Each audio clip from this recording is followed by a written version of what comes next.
Hi, everybody. Welcome to FNS Wrestling Podcast, episode 152.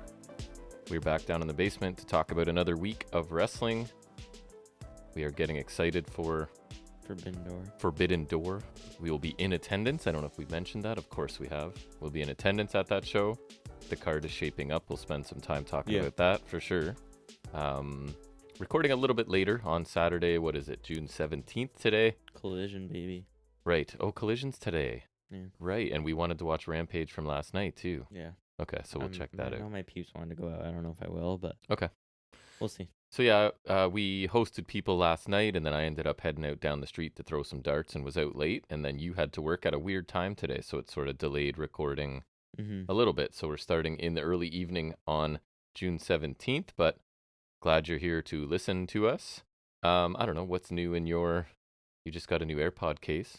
Yeah, I just randomly dropped mine in Zare's and I never found it. Where he works, at the grocery store he works, I just gave up. The case disappeared, so luckily in the same plaza where you work is a Staples, and they had a set there, so did you get them connected or whatever you need to do? We're working on it. We'll try to do that. Good. God forbid you live without AirPods for a day or two, right? That would be the worst. I'm not going back to the wires. So, I still love the wires, but anyways. So exams are cruising in for you anytime soon, starting Wednesday, right? How many exams do you have? You have English? 3, but I'm probably only need to study for science. So English, science, and what? Tech? No, phys ed. Oh, phys ed, fitness testing, right? Yeah. Nice. So that's coming up this week, and then summer is rapidly approaching. Weather is getting nicer. Nice yesterday, nice today. Breezy, but warm at least, right? Because we've had a long run of it's like rainy. I've been wearing jeans gross. most of the week, not just for work. But... Yeah, which is rare in late June for us. Yeah. But we needed all that rain we got for all the fires around us, I guess. Yeah. It's not smelling like smoke anymore. I never really noticed. The air quality is back to being okay and stuff. So the fire ban's over. So we had a fire last night in the backyard, as might sound strange, but that is sort of the way things work where we live. People have fires in their yards all the time, right? Even though we're kind of in like a subdivision, it's just how this community rolls, I guess you could say. Yeah, seems to be pretty common. Yep, so we had people over for swim last night. Felt like summer. And then we'll have a late dinner once we're done doing all of this, but I don't know. Do you have anything else you wanted to talk about? No, I was trying to think. I really don't think I've been doing anything interesting. Nothing banterable, right? Just getting through the end of your school life. Just biding my time. And working and getting hyped for Forbidden Door. Yes. Which is going to be awesome. But I don't know. I guess that'll be sweet, hopefully. It will. We'll have to... So that's at Scotia, right? So it starts at 8, I think. So we'll have to head down and find parking. Maybe find some food. Make an evening of it. And then we do have school the next day, but it's like the second last day for me. And you're already done probably at that point. When? You don't have to worry. Oh, do you have an exam after? When's Forbidden Door? The 25th, right? Yeah. Do you have anything after that? I don't know. I can't remember how it works. But anyways. It depends when the exam days are, I guess. Right. But we'll figure it out. That's not interesting for any of you, so we may as well move into what might be interesting, but might not be, and that's talking about some wrestling. Our first segment this week, like every other week, will be taking a look at some of the week's wrestling news and rumors.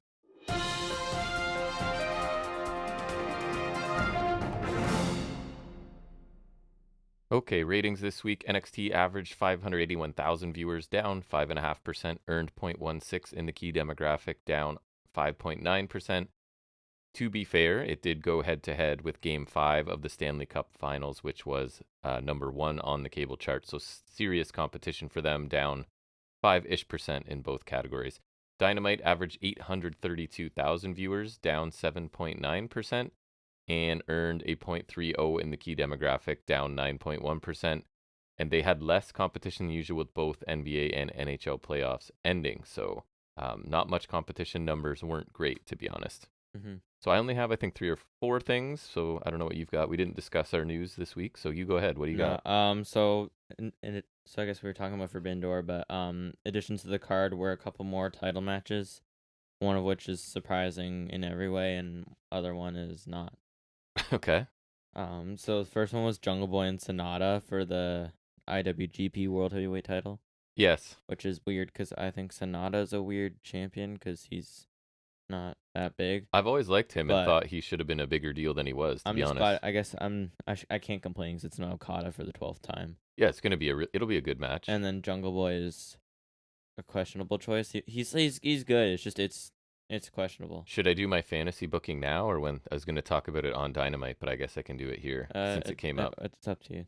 Um, and because Jungle Boy is bringing Hook, right? We'll talk about that at Dynamite. It's not a big spoiler of any kind. He's asked Hook to be at ringside, right? Don't you just feel like a Jungle Boy heel turn is coming?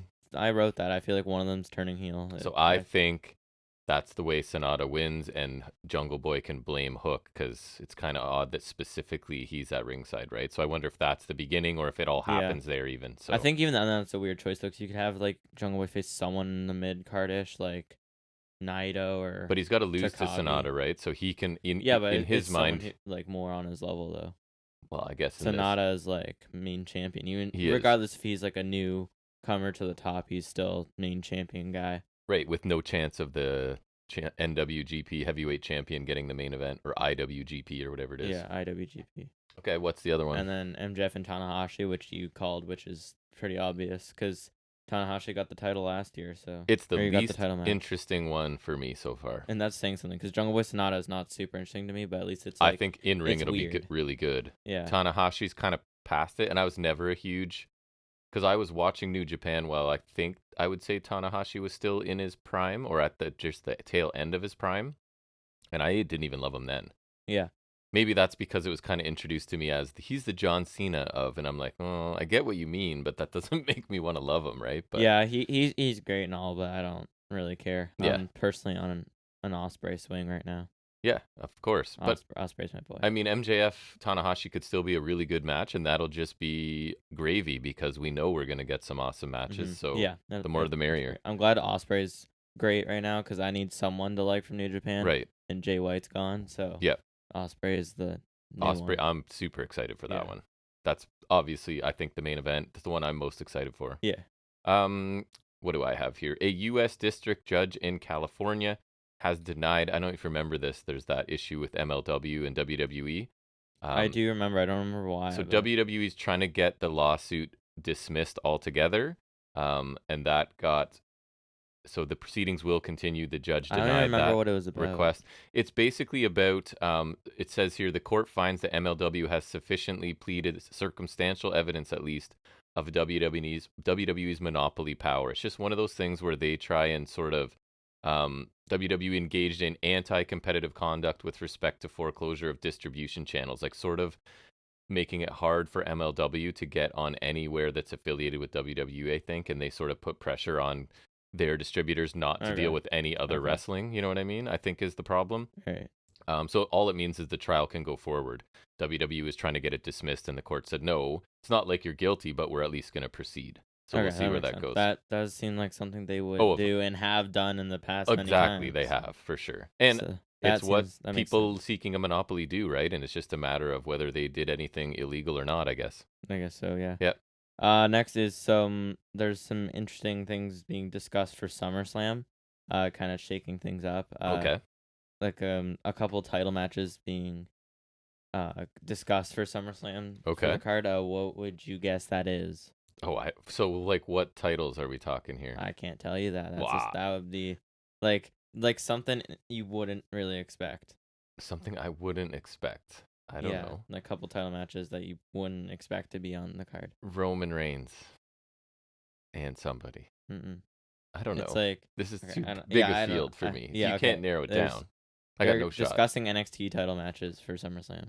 Oh, for SummerSlam? NXT specifically title? The main and the women's. No, like specific matches. I'm just saying they're discussing like putting the titles on the card. Oh, I thought you meant like specific matches. Sorry, that would have been easier. That which would be interesting. They are. I like to see Mello get a stadium.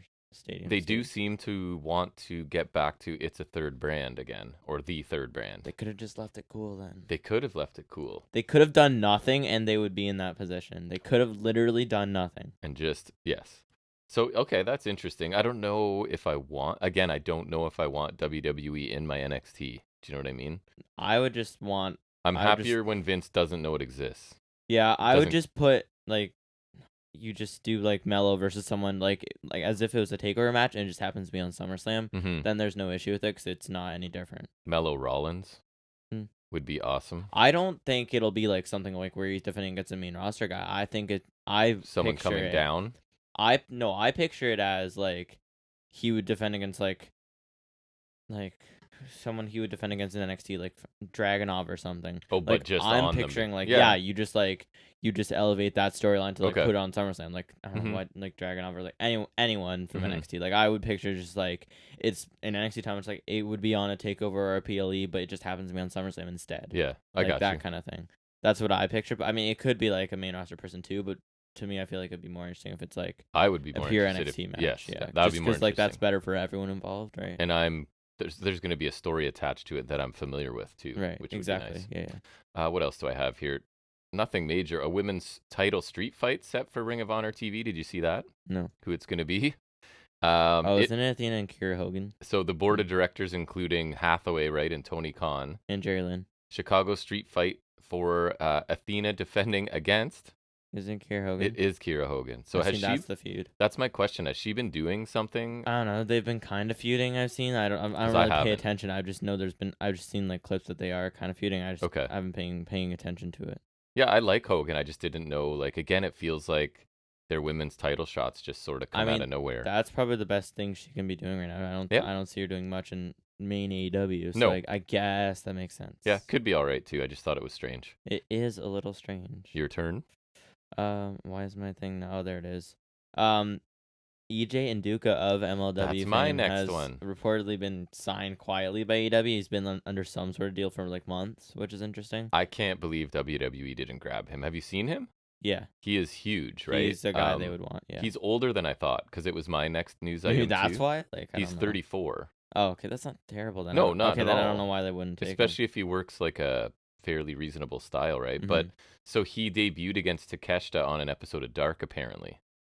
Oh, so that's how you know it was a while ago if it was on Dark. And when I did that thing where I picked my roster for a fantasy startup organization, I put him on it just because I think I've seen him a little bit, and I thought like his look is incredible. He's a big jacked dude, but and I thought he was okay for a big guy, so I'm not surprised. I actually accidentally, like when I played 2K19, I accidentally downloaded him on Communications. Oh, did you? Like it just like I was looking for guys to use as jobbers, and I just found like because I didn't know MLW really, so I had no clue. So I literally just downloaded him and changed his name a little so that it would ring announce, and then I found out that I was like, oh, that's that guy. He's pretty cool. Like I check in with MLW, right? I was trying to watch it somewhat regularly. I've definitely not right now, but I check in every now and then. He's pretty cool. I'm not surprised a major company grabbed him. I thought or I guess he's not a tag team. No, I think Samoan SWAT team has the tag titles right They're now, cool as I well. think. I enjoy them. I think they're getting like belts made for figures, so I think that'd be kind of cool to get. So with that one being gone, my only other one is that Leo Rush is announced for Impact Wrestling Summer Sizzler. So that doesn't sound like he's signed with Impact, but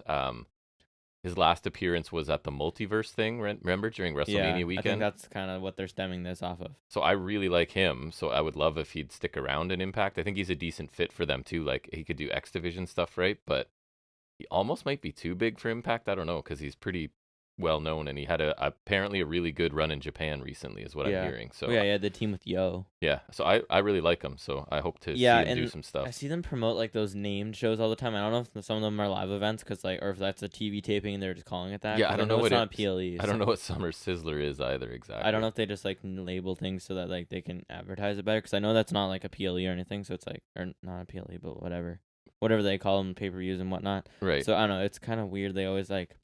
I feel like it seems really indie, where it's like you just give a show a name and like, but then sometimes they end up being TV taping. So I don't so really it know says it's on Saturday, June 24th at 7:30. I'm just looking it up now. It could either be a live thing or it's that just really doesn't seem like a pay-per-view name. So it's Summer Sizzler Day 1. Does that mean there's more than one day of this? Anyways. That makes me think it's a live thing. You carry on and I'll look into it. I'm great confusion right now. My last one is WWE reportedly wants to bring back Drew McIntyre for Money in the Bank, but negotiations are still at a standstill. Yeah, apparently he does not like some of the ideas they've been coming up with him. Well, because apparently he was unhappy that like his Mania match he was like in the mid card, even though that match was awesome.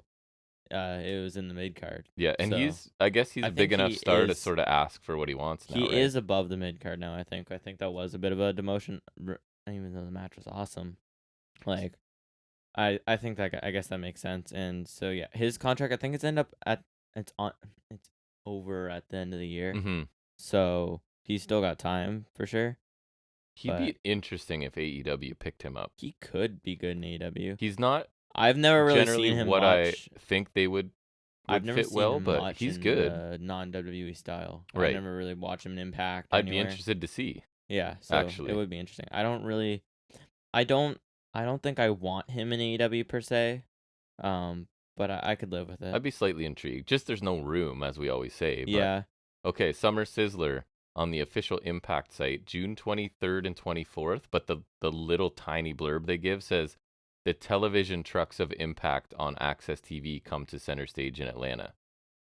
So So that makes me TV, think it is a thing then. it does sound like that. Okay. Yeah, that's what I would always look for, is like if it says like live on. They go out of their way to point out it's the TV trucks are coming, right? So it sounds like it's Right. recording for 'Cause TV. and that is the difference, because every time they promote like one of the pay-per-view shows or whatever, there's always like the fallout after, Mm-hmm. and I know those are not televised. Right. All right, that's it for news and rumors. Mm-hmm. We are moving into our first and most in-depth review of the week, and that's taking a look at Wednesday night's episode of AEW Dynamite.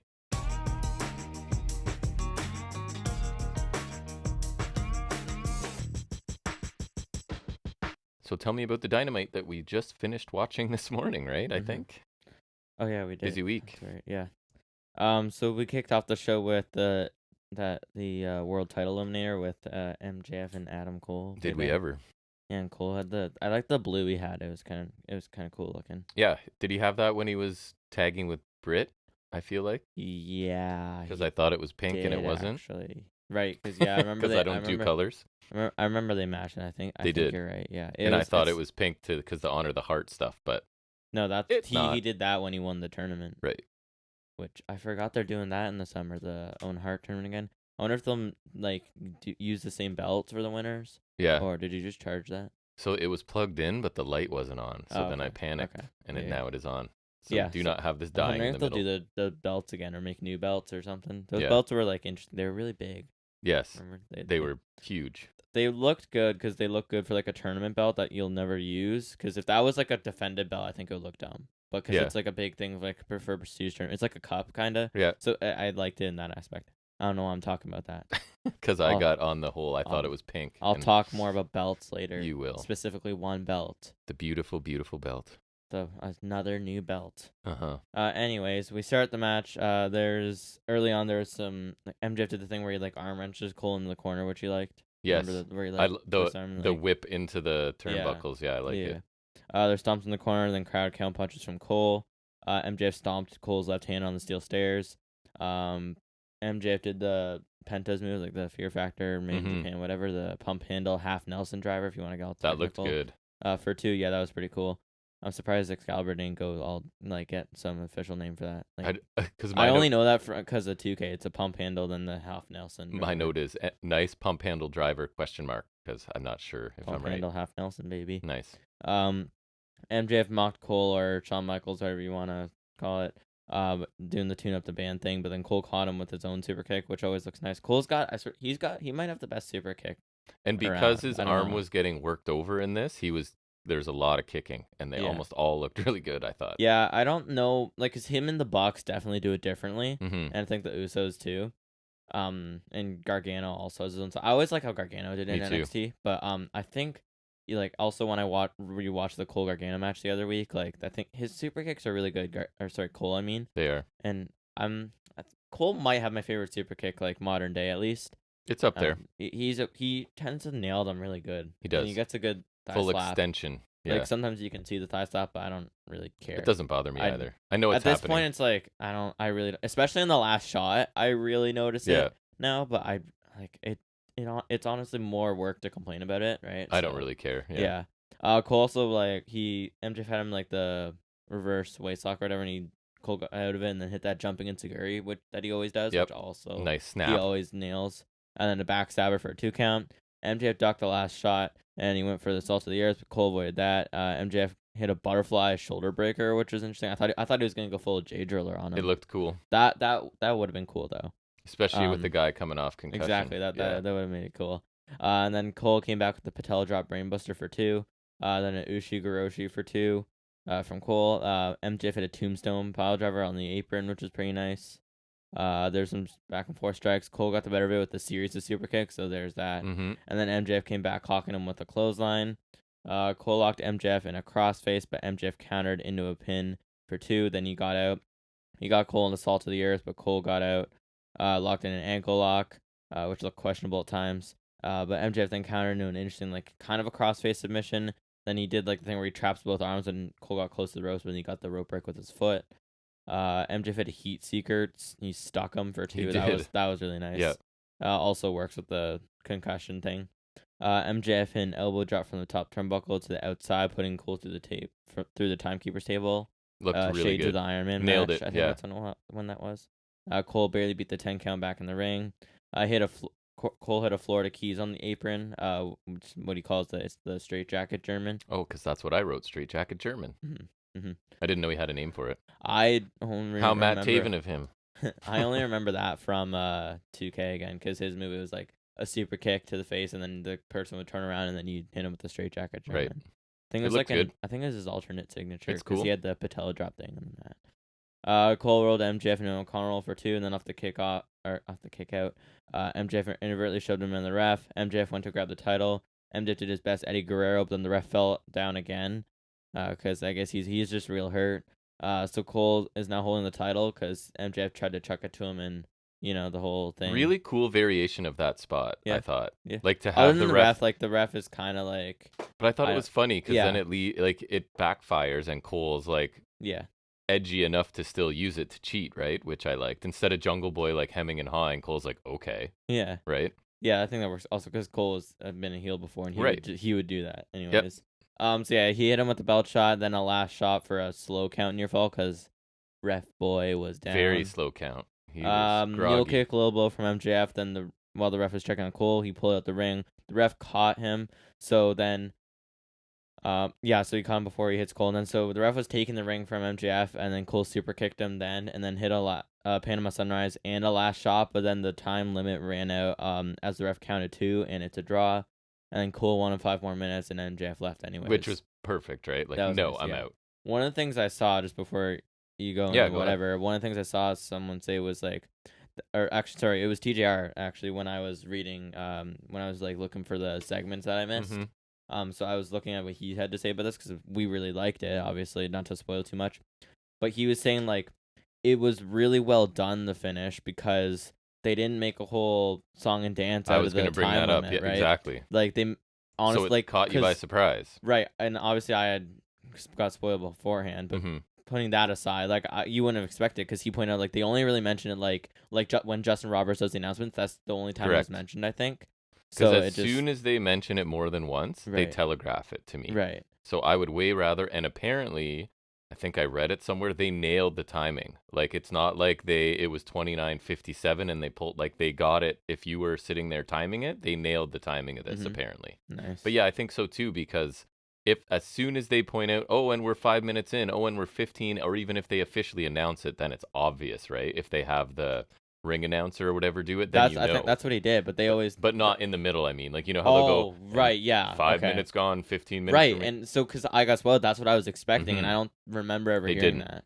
And as soon as they do that, you're like, they don't ever do that, so clearly. So yes, I liked that it was a surprise. I thought this match was awesome. The crowd was awesome. The crowd was really good on this week's show for many, many things.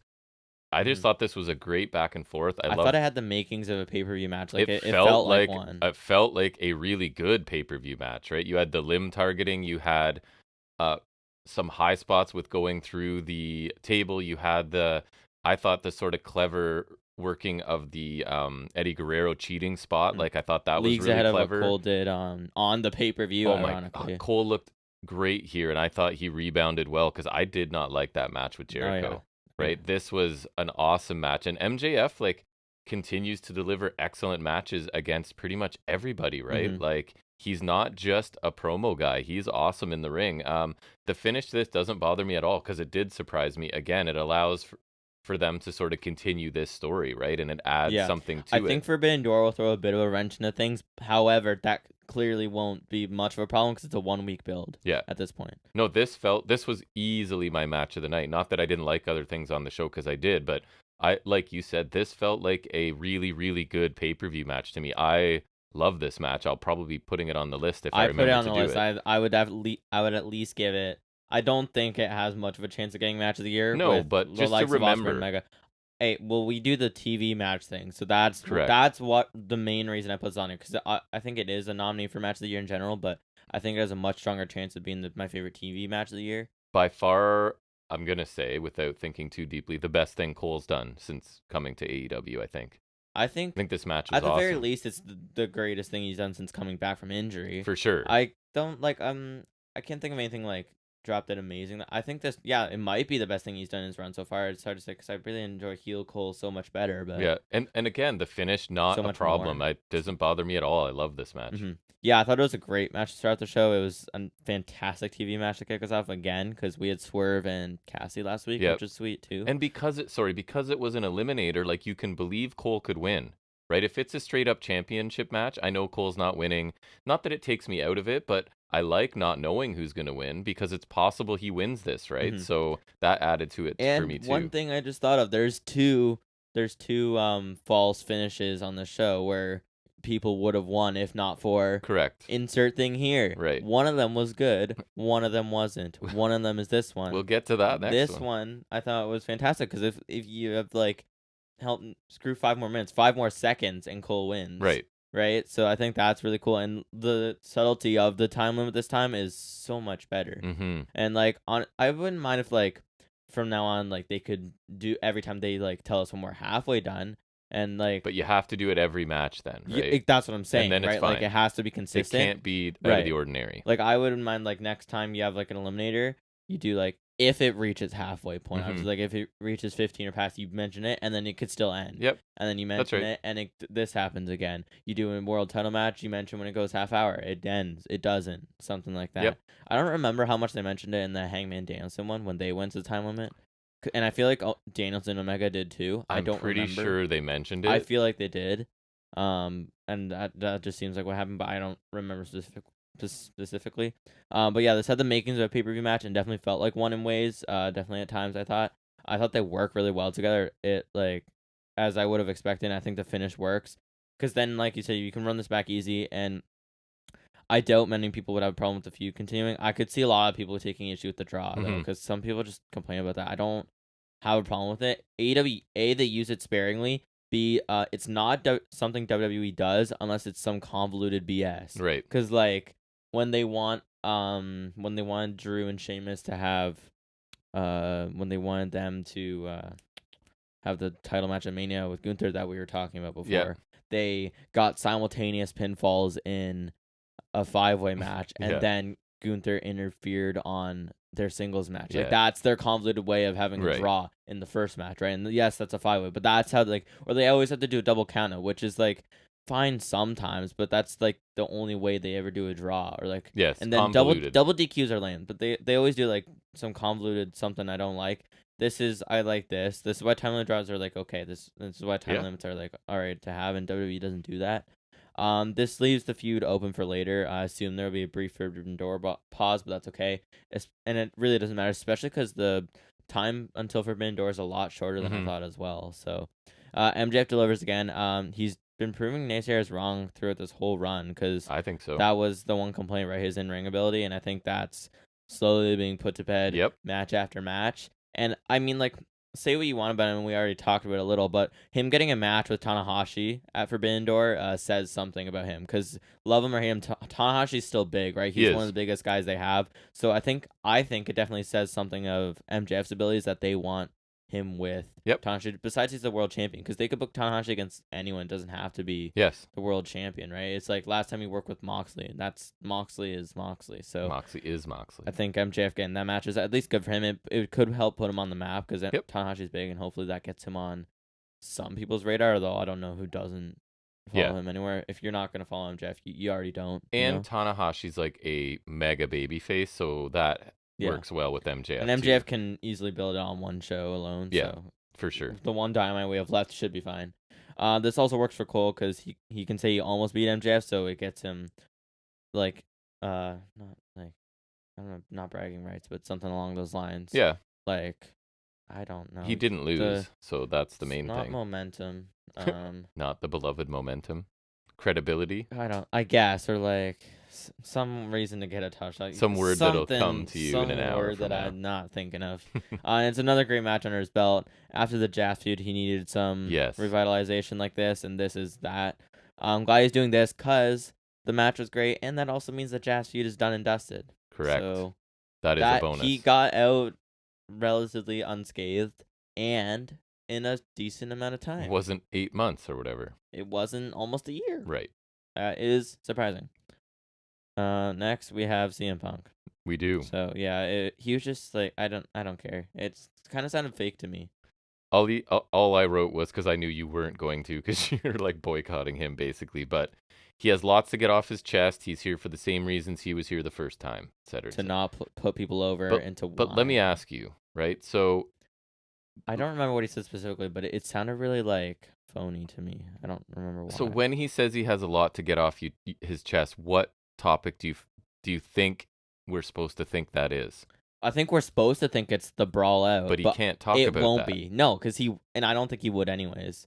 I feel But like I don't he's even know if gonna- they're legally talking about any, because there was. Oh yeah, but I don't think he would anyways. I feel like he's definitely the guy to sweep it under So the rug. it If almost that's feels possible. like it's like a bait and switch, because they Oh, know it's that's the almost message definitely they're bait and sending. switch. Yeah. That he's going to talk about the elite or whatever, or that night, but Oh, he said the one thing that's for sure with him is that nothing's for sure. Right. And I was like, that's lame. So I don't know. I thought this was fine. I don't Yeah, it was hate him like you do, but I just don't care. I'm just like never been a big fan and prefer the attention goes elsewhere, which is I say that all the time Yeah. about lots of people. I don't right? care. Yeah, I don't love him and the whole thing. Come after Hangman. And I remember in the ESPN interview he just had, he was dirtying Hangman even more. Like, get out of here. Jealous. That's mean. No, Hangman's the best, and I don't take kindly to him continually dissing Hangman because that's not okay. All right, Hangman's the best, and he's cool. He's actually the best. So, and apparently, Kenny's contract is up right at some point. I'm worried that like Punk's gonna oust them. Like that's what some people have theorized. Like not like directly, but like if he's they there, they could go somewhere else. Yeah, which that would be like makes AEW a less attractive option for them because Punk's there. And also, if they were to like hypothetically, if that were to happen, that would make AEW much less attractive for me because I don't know, the elite are like, well, just I'm not saying AEW would be bad, and I'm not saying it would be horrible just because like Punk's there and whatever, right? But like, I feel like it'd be so weird if all of your EVPs, the 4 wrestlers who started the company, like Cody's gone, if they were all gone, that would be so like. That'd be so weird if like the people who basically started the company aren't there and they're it's also not a wrestling ringing elsewhere. endorsement of your company, Right? And also like look at stuff like Blackpool versus Elite that we have right now. That's like one of my favorite things in like a couple of years or something. Yeah. And you don't have any more of that if they're gone. They've been in a they're ton of they're in the good best storylines, stories, right? yeah. And that might just be because like it is partially because they helped to run the company, right? But, like, of course, it's just like. They're literally in the name, so I don't know. it would be weird if like that happened. I'm hoping that doesn't happen. I feel like Punk could probably do something, then he'll be. I feel like I would. He I could would be gone like in a to couple think, months, anyways. I would like to think he's on thin ice. I'm not saying like he has to be gone. I would be okay with that, but like I don't know. I feel like after that, the fact that he's lucky he's even being brought back. So I mean, we'll see how that goes. The best thing you could hope for, probably as a Punk not fan, is that these collision tickets keep not selling. Because he's the driving, and then we can go for cheaper. He's the driving force behind the show, right? He's being marketed as the thing for it, and they're not selling. Other than Chicago, so they're gaga for everything. That's right. So we'll see. So next we're gonna hear from Samuel Guevara, Mm-hmm. which is the first time since Double or Nothing. And it's funny because I was like, "Are we going to address the Jazz situation?" And they actually did, right? So yeah, so he's interviewed by Renee in the ring because everyone's interviewed by Renee. She's busy on this episode, no doubt.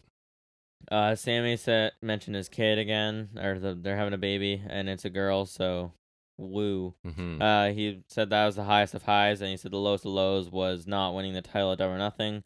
He says he wants to be the AEW World Champion with his daughter in one arm and the AEW World title in the other arm, or 2 TNT titles, because he did that before, and that was amusing to me. It was. And he said for that to happen, he might have to make some changes. Ooh. Renee left the ring as Darby Allin came out. Darby congratulated him on the baby girl, and he said he means that. Just to clarify, he does mean it. Sure. He said that Double Nothing, he admits he lost that match. He did. And he was literally the one who lost the match, actually. He was actually the only one who actually lost. That's correct. There's the side headlock thing, though. That was nice. Alan said that it sounds like the people are starting to love Sam again, which that does sound like it's what it's been with all the babyface promos. I think it definitely sounded like that. Yes. Darby said, or he asked if Sam is going to stand on his own 2 feet or stand in the shadows of Jazz. Alan said that Sting and himself are equals, and it's not the Sting Appreciation Society, which I call sass. Yeah, you like that. And then their T-shirt could say, "It's time to get sassy." It could. Sure. They should do that. You seem way too proud of that, I feel like. I think that would be funny. I would buy that. I wouldn't appreciate Sting, but I would wear a sassy shirt. I don't think you would. I think I would. I'm a sassy guy. I guess. Right? Sometimes. Yeah. Darby told Sammy he didn't have to answer him right now, but Darby knows the answer. And then Jericho made his entrance with Floyd. I'm disappointed nobody popped for Floyd. Nobody. Didn't even mention him, I don't think. Yeah, they commentary needs to start mentioning Floyd. All right, put some respect on his name. Yep. Jericho told them to shut the music off before he got into the ring. He told Darby to shut up and mind his own business. Then he spoke to Sammy, saying that while Sammy was chasing MJF for the title, he never called Jericho once and never asked for help. He told Sammy if he asked for help, then Sammy would be the AEW World Champion. Sammy said if Jericho called Sammy, then maybe Jericho wouldn't have lost to Adam Cole twice. I was wondering when twice was, and I guess the mixed tag match. You were saying the mixed tag match must counted. be. But then that means I don't know when the first match was, because I don't know. doesn't make sense. I don't remember things. I don't know. I don't think they had a. They need to have a proper singles match. It doesn't count. They need to have a proper singles match, Cole and Jericho, okay? And I bet it would be 1,000 times better than an MJF match. Like, they put them for an hour on the show, and they could do it. All right. Thank you. Well, you don't know. You've never seen a match with them, okay? So I dare you to pull up the AEW record books, and you tell me when they had a singles match. I bet you it's in there. And you won't, because you can't. They might want to forget it because it wasn't very good. That's true. And it was unsanctioned. So they should be grateful it's unsanctioned. Yes. Sammy says he's not apologizing for anything. Jericho told Sammy that maybe they should reunite as a tag team next week so Sammy can remember who the boss is. Who's the boss? That's a TV show. Tony Danza, baby. Mm-hmm. Alyssa Milano. That sounds like a familiar name. She was the heartthrob of the it girl of the 80s. I guess that would have been. Mm-hmm. I feel if I was a girl, I'd be the Zit girl. The Zit girl? Yeah, because acne. Nice. Thank you. Yeah. Alan told the Wizard, that being Jericho, that when he steps in the ring, the magic is gone. That was funny. Yeah, that was funny. Jericho said that maybe Sam and Jericho should beat him up 2-on-1, and Darby said he's not really alone. Ooh, cue a Sting pop. And Shivani saying it's Sting. Yes. In fact, in the most unnatural way now every time. I get it, but it's Sting. I don't care. It's so. And he has a bat. But he doesn't name it, so that's not cool. You should name it something and like maybe it's a different bat every time. Just be real sassy with it, you know. Mm-hmm. No, he should name it because like Jake Roberts named a snake, so it's like he did. He had different snakes, so Sting should have 2 different bats and name them both, and they can be best friends. Damien and Lucifer. Exactly. Trivia that I know. I knew that. And then Sting should name them different things too. Sure. Mm-hmm. His other bat should be like pink. Would that be sassy? Would. Yeah. Okay. So pink bat. And Major League Baseball does that for 1 month, I think, or something around there. Breast cancer, whatever. Correct. I think the logo's funny. So have you ever pink seen bats out there. Have you seen the breast cancer logo where it's like FU and it's like got like the cancer logo but sideways, so it looks like a cuss? Yeah. But it's not a cuss. It's so funny. But it also looks like an abbreviation. If you were to spell out the letters, it's FU cancer, so it also works as an abbreviation for said cuss that it visually looks like. Wow. It's pretty funny. I saw it on the back of a car and I was like, ha, funny. So Sting slowly walked out to the ring with the bat in his hand. Sting and Jericho faced off, as the announcers mentioned. It was the first time they've faced off. Yeah, we get a nice stare down there. Great. I'm so happy, and I hope they have a match, because neither of them are old. And they clink bats at one point. Both of them are old, though. Oh. Correct. They should have an unsanctioned match so I can forget about that one too. Jericho and Sting. So yeah, they had Jericho put his bat against Sting's throat. It's Floyd. Okay. Then Sting took it Okay. away and put his nameless bat on Jericho's throat, and Jericho backed out. Sting knocked the bat down. Jericho left. Sammy slowly left on the other side of the ring as well. Woo. Yeah, it was long, man, this segment, but Not like long, amazing like Cole and MJF last week.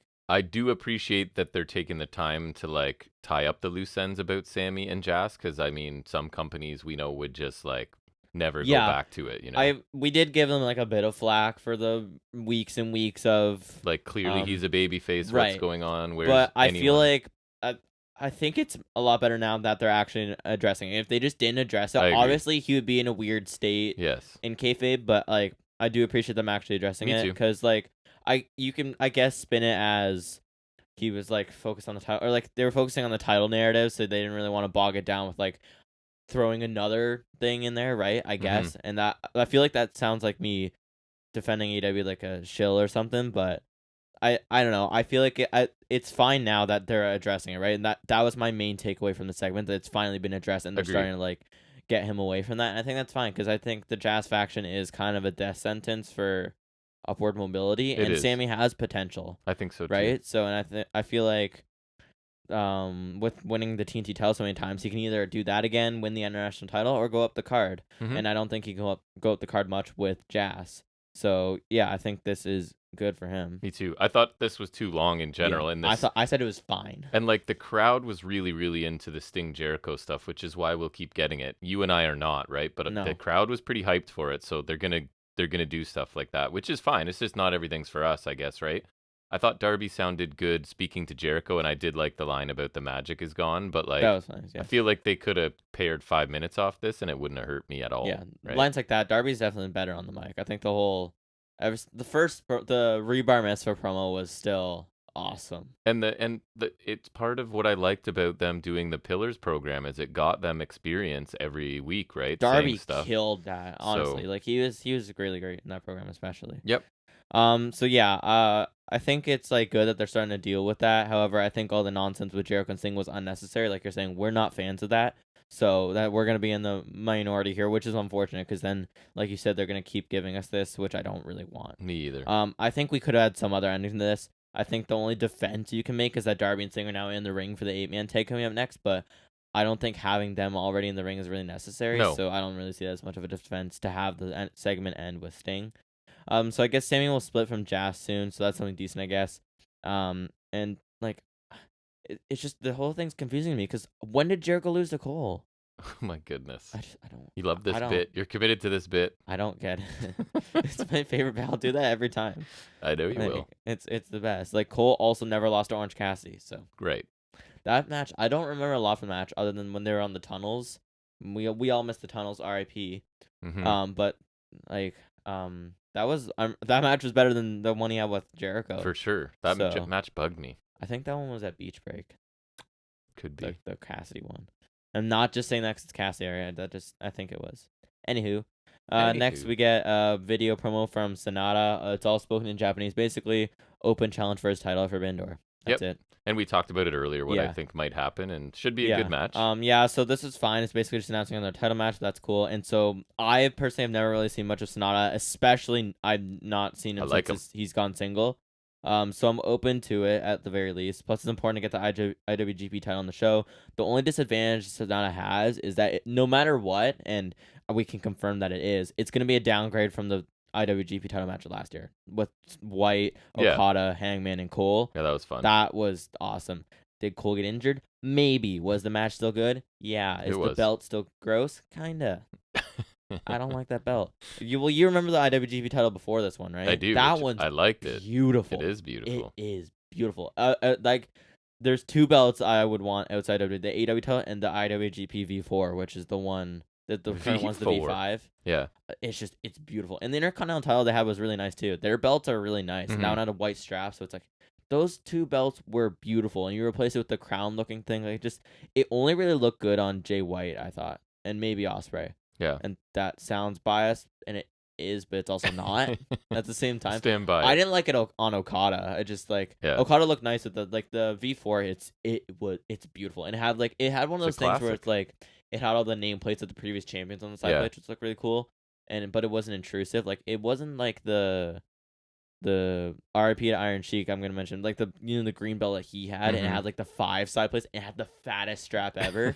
Like that one's like gross because it's like green straps are bad. We know this from the 24/7 title, Right. and B, like it was just so big. But the IWG, like this belt is not very good, but we were talking about this. It's better than their TV belt. The TV belt's The TV belt, atrocious. I will say, the current Looks like a IWGP joke. World title is only the second worst new title in New Japan.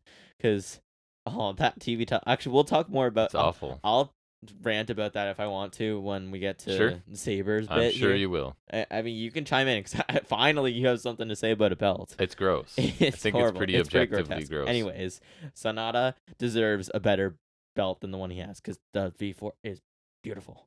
Fair. Anyways, digressions. Next, They happen. we have our 8-man tag matches: the Mogul Embassy versus Sting, Darby Allin, Keith Mogul Lee with gray Embassy. hair, I will never and remember Orange that. Cassidy. It's literally just Mogul affiliates and Embassy. Right. It's like the Embassy just plus Swerve, which is, just so I get the names right, it's, well, we know Swerve and Brian Cage, Bishop Khan, if you want to go there, Correct. and Toa Leona. Correct. Leona, yes. Leona. Okay. I always want to say I was Lenoa. gonna, no, so I said Leona because I was pretty sure that was right. And I was like, wait, is it Lenoa? And I was like, no, that's the one I Toa said. Lenoa just sounds cool. Yeah, and like Leona makes more sense. It's weird, but Toa Leona sounds kind of more like what his character looks like. Yeah.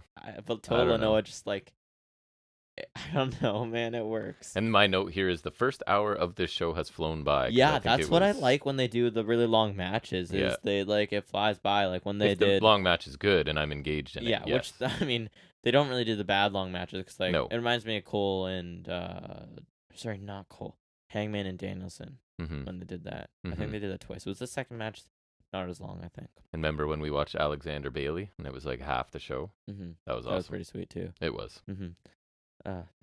Alexander's that sucks. Yep. And now we have Alex Shelley. Well, I like Alex. He's cool. Shelley. I'm happy for him getting the title. Good. Yeah. Did you see what He's Aldous did yet? You see the I watched the whole episode. Heel turn? Yeah. Woo. Surprise, surprise. Anyways, digression. God damn. He is more interesting as a heel. He's like the smug. He does that really well. That's when he was reviving the NWA. He does that well. In the pandemic. He revives the NWA well. Well, yeah. He did, at least. Now we have Tyrus. Yeah. Anywho, there's a bit of a brawl on the outside to start the match. There's a code red to Swerve from Darby as we go to a commercial break. Mm-hmm. And you made a good point questioning going to a commercial break when those two are in the ring. Yeah, I thought that was, they had some bits in the match. I almost forgot they had a singles match. Then I remembered. I was like, we could just do that again. Yes, absolutely. Run it You could back. get them a whole feud, and I'd be okay with that. Me too. That'd be nice. Gates of Agony launched Darby into a powerbomb from Cage. Oh, that was pretty cool. That looked cool.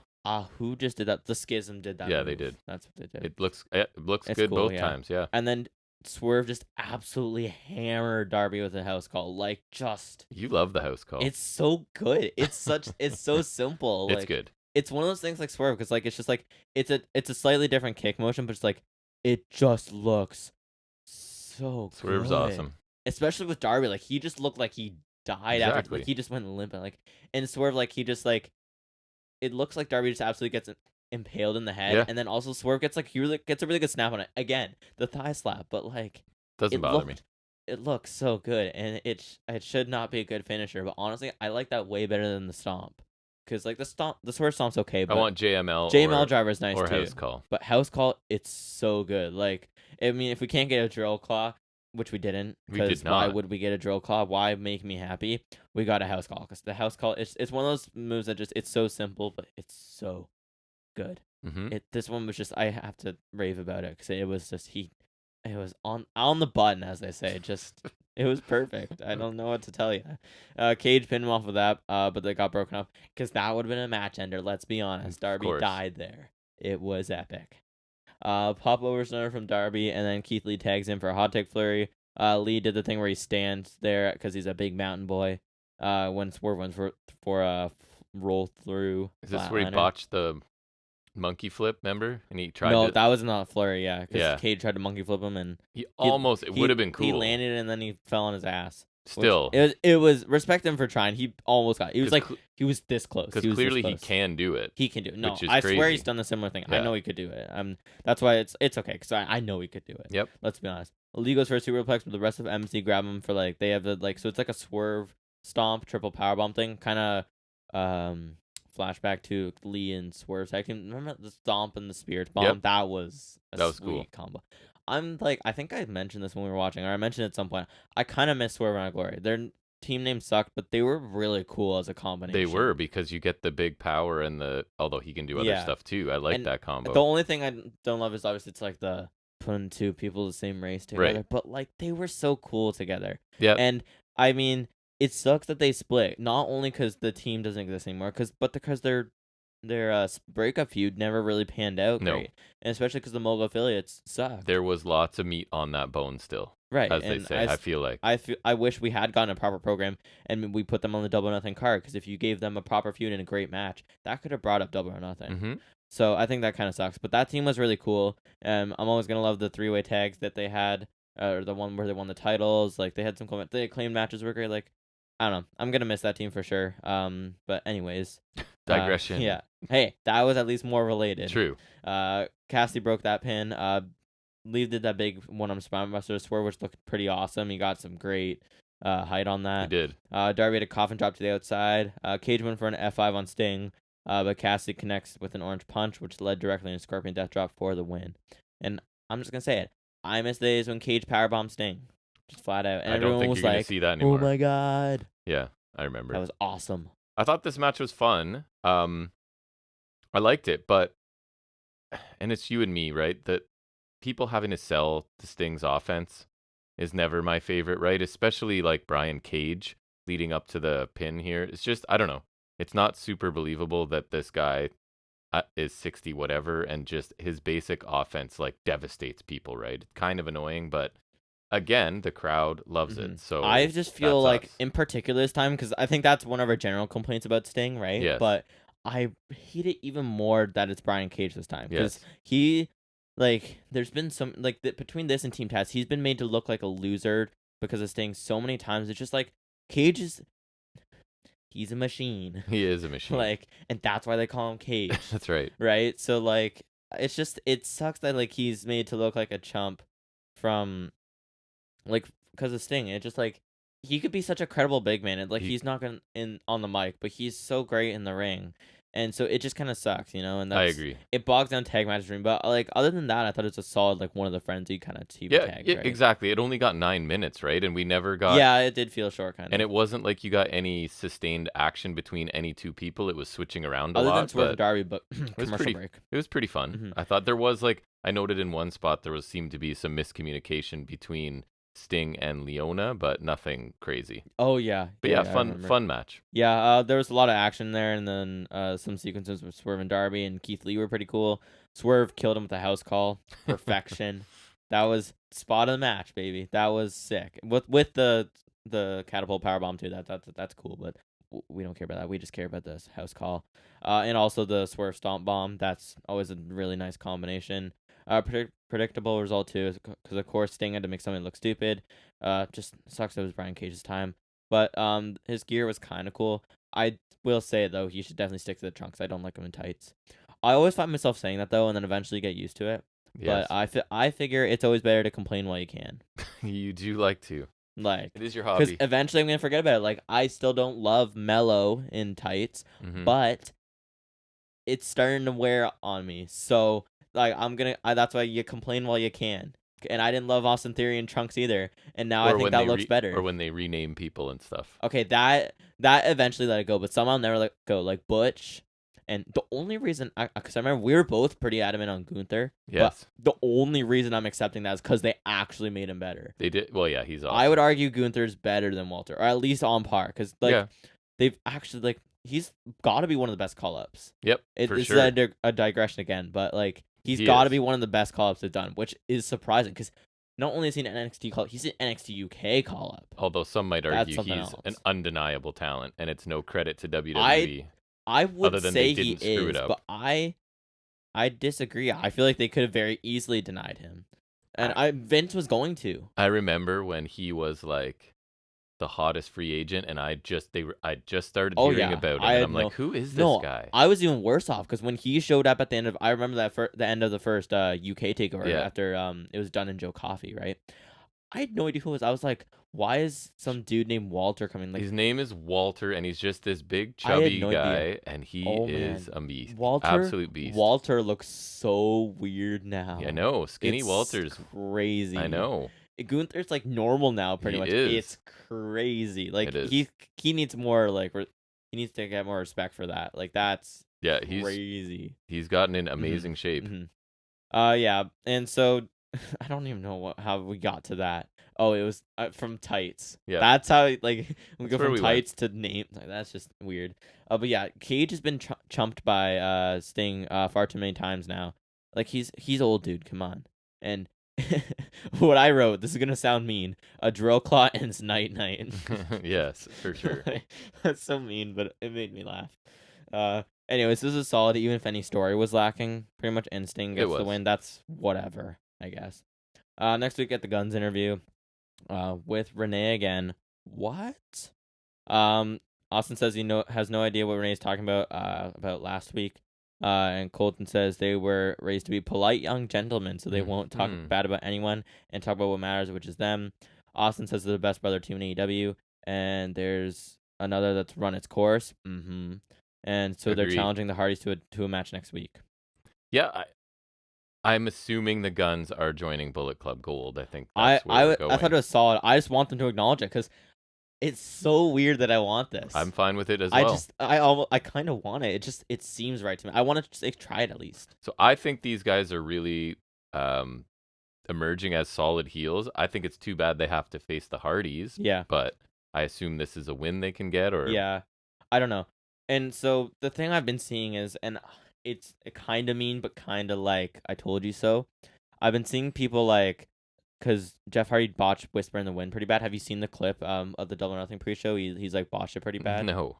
Okay, I might you should look it up. Okay, try to find it if you can. Yeah. But like, so people have been saying that and saying like Jeff Hardy's like they're like the Hardys are kind of losing and like it might be time to like soon and like I'm like this is what we've been saying, right? Like Yes. this is like between Jeff's legal troubles and their actual work on the mic in the ring, I think it is time for them. So yeah, it would kind of suck for the Guns and like it's weird. I don't even love the Guns, but I kind of like them now, which that on itself is weird. But like it does them a huge disservice to win. I think the best case scenario we can hope for is that White and Juice interfere as a recruitment effort. You know what I mean? Yeah. That could happen. Are you finding it? Yep. Okay, are you watching it? I think so. Okay, I think it's like Oh, maybe not. there's kind of the weird twist of fate thing, and then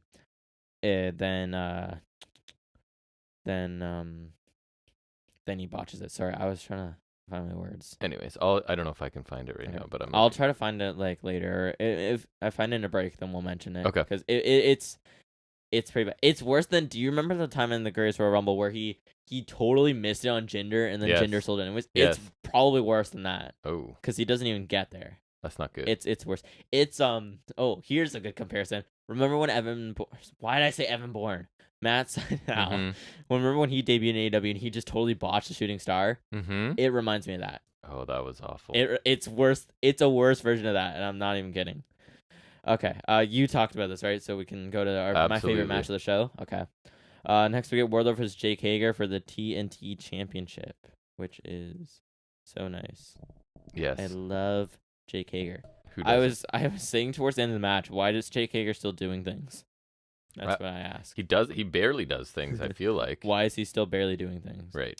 That's a good one. So there's a Hager attacked him from behind during his entrance. There's a pair of clotheslines from Wardlow, German suplex. Hager does that slam he always does that doesn't have a technical name or a name that he's given it. Right. So I literally don't know how to describe it other than the big slam move he always does. It's like an amateur wrestling. I have no words for it. Swanton bomb from Wardlow. He could probably just take the moves from Hardy's now because I swear he's done Whisper in the Wind before too. He might have. I think he has. So I think he he could has. just take the moves, honestly, at this point. Wardlow powerbombed him to death for the win. That's how I describe that. And then basically Christian accepted the challenge he put to Luchasaurus. So that's the collision match. Yeah, this was kind of a miss, but I expected it to be a miss. I mean, on the plus side, it was short. You got a bunch of interruptions. Kind of average action, I would say. I struggled to focus on this. And then my last note just says Christian is evil. That's it. I didn't have a lot of thoughts on this match. I didn't expect to, right? It's just kind of... This was meh, about what I would expect. Third match between them. I think we can cap it at that. No need to run this back. Let's just put it at ever. Luchasaurus finally gets his title shot, so that could be interesting. I just don't find Wardlow interesting. The I don't most know what interesting thing I found about this is that I forgot about the MMA cage match they had. Right. Because that was in the Daily's Place pandemic era. Yep. I'm gonna be, and you know me. You remember things. And anyone who listens to this should know this about me. I remember stuff. You do. We prove this every week. I genuinely didn't remember nothing. I googled it. I googled it. And yes. I was like, and then only then did I remember, because I know we didn't like it. No, we didn't. I know that. And I think this was in the weird era. It was either during the storyline or after, where Wardlow and MJF joined the Inner Circle. So obviously there's that. But it was either when, because I remember when Wardlow and MJF joined the Inner Circle, Wardlow and Hager always had that big man tension, which is who cares. But I remember I think one of the matches they had was during that, and then also the Pinnacle Inner Circle feud. There was that, anyways. It's one of those things I totally gapped on, and I was just like, I remember it being weird because Wardlow's not an MMA guy at all. I guess right? that's the point. It's like it's Hager's thing, but like, it was so weird. I don't often totally gap on things, and I was just like, oh yeah, it happened. I swear it happened for some other match recently too, but I'm gapping on it again. Anyways, I just thought that was interesting, but this was just a total waste of time. It was exactly what you'd expect. I guess the whole angle is to like get Luchasaurus confirmed. Honestly, they could have just done without this. I told you, it's the big man championship now. Yeah, that. It should be so much more. It should. It should be so much more. Speaking of TNT title, I saw Scorp in collision packages. Me too. I just heard on the radio an advertisement, and his name was mentioned. I've seen him actually speaking on the way back from Newmarket just now. Please give me Men of the Year. Ethan Page is in dire need of something. I feel badly for him. I would love a Men of the Year revival. That was a good tag team, okay? Now, I know they're not much experience as a team, but like that would build the ranks, because they could have a good feud with FTR. Would the matches be the best tag team matches ever? Probably not, but they could get to really good levels, and they could carry a storyline, though, because Page and Scorp were freaking good. Remember when they threw Darby down the stairs? Yep. That was cool. It was. And then they got chumped by Sting. Page needs something new to do. And Scorp has been gone since he lost the title. It's been like a year. So give me that team again, man. And guess what? What? Their theme was awesome. I knew that was coming. I love their theme song so much. It is a bop and a half. A bop and a half. Yeah. You heard it here. It is. Oh, it's so good. And you know what I like about AEW is, even though that team's been long deceased, the theme's still available. I can still listen to it. Nice. Yeah, because they don't take their themes out. Whenever WWE, like, someone leaves, like, you know how we had to port the themes over? Yeah. Because they get rid of them, which I understand, but, like... Anyways, Hiroshi Tanahashi. It's basically, he's just challenging MJF. I actually did get enough from the subtitles this time, unlike the Sonata thing. I generalized that one a lot more. Yeah. He said the AEW title won't shine like it should as long as MJF is champion, probably because of the Burberry strap or something. And last year he was this close to being mocked for the title, interim. Let's not forget. Correct. So he challenges MJF to a title match at Forbidden Door. It was a fine, quick little bit. They had to find some way for Tanahashi to get on the show, so it works fine. Yeah, I was fine with it too. Yeah, nothing amazing. I'm like I said, no big fan of Tanahashi, but happy for MJF getting a big match. Yep, it's good for him, I guess. And like, it'll be solid. It's just I'm probably the least looking forward to it, because Sonata versus Jungle Boy has like the bit of unknown intrigue. At least I still think the match is weird, and it's a bit of a questionable choice in my opinion. But it's at least like oh yeah, I'm interested, that kind of thing. Danielson Okada is a straight dream match. I'm pumped for that as it is. Like, just that's awesome, and you can trust them in the ring. Okada is also another guy I'm not super interested in, and I never have been really, but I trust him in the ring. From what I've seen, and the Omega matches, I trust him in on the big stage in big matches. He delivers. So I'm not I'm not a huge fan of him, but I do like when he's in big matches, Yep. obviously, like Omega and Exactly. whatever.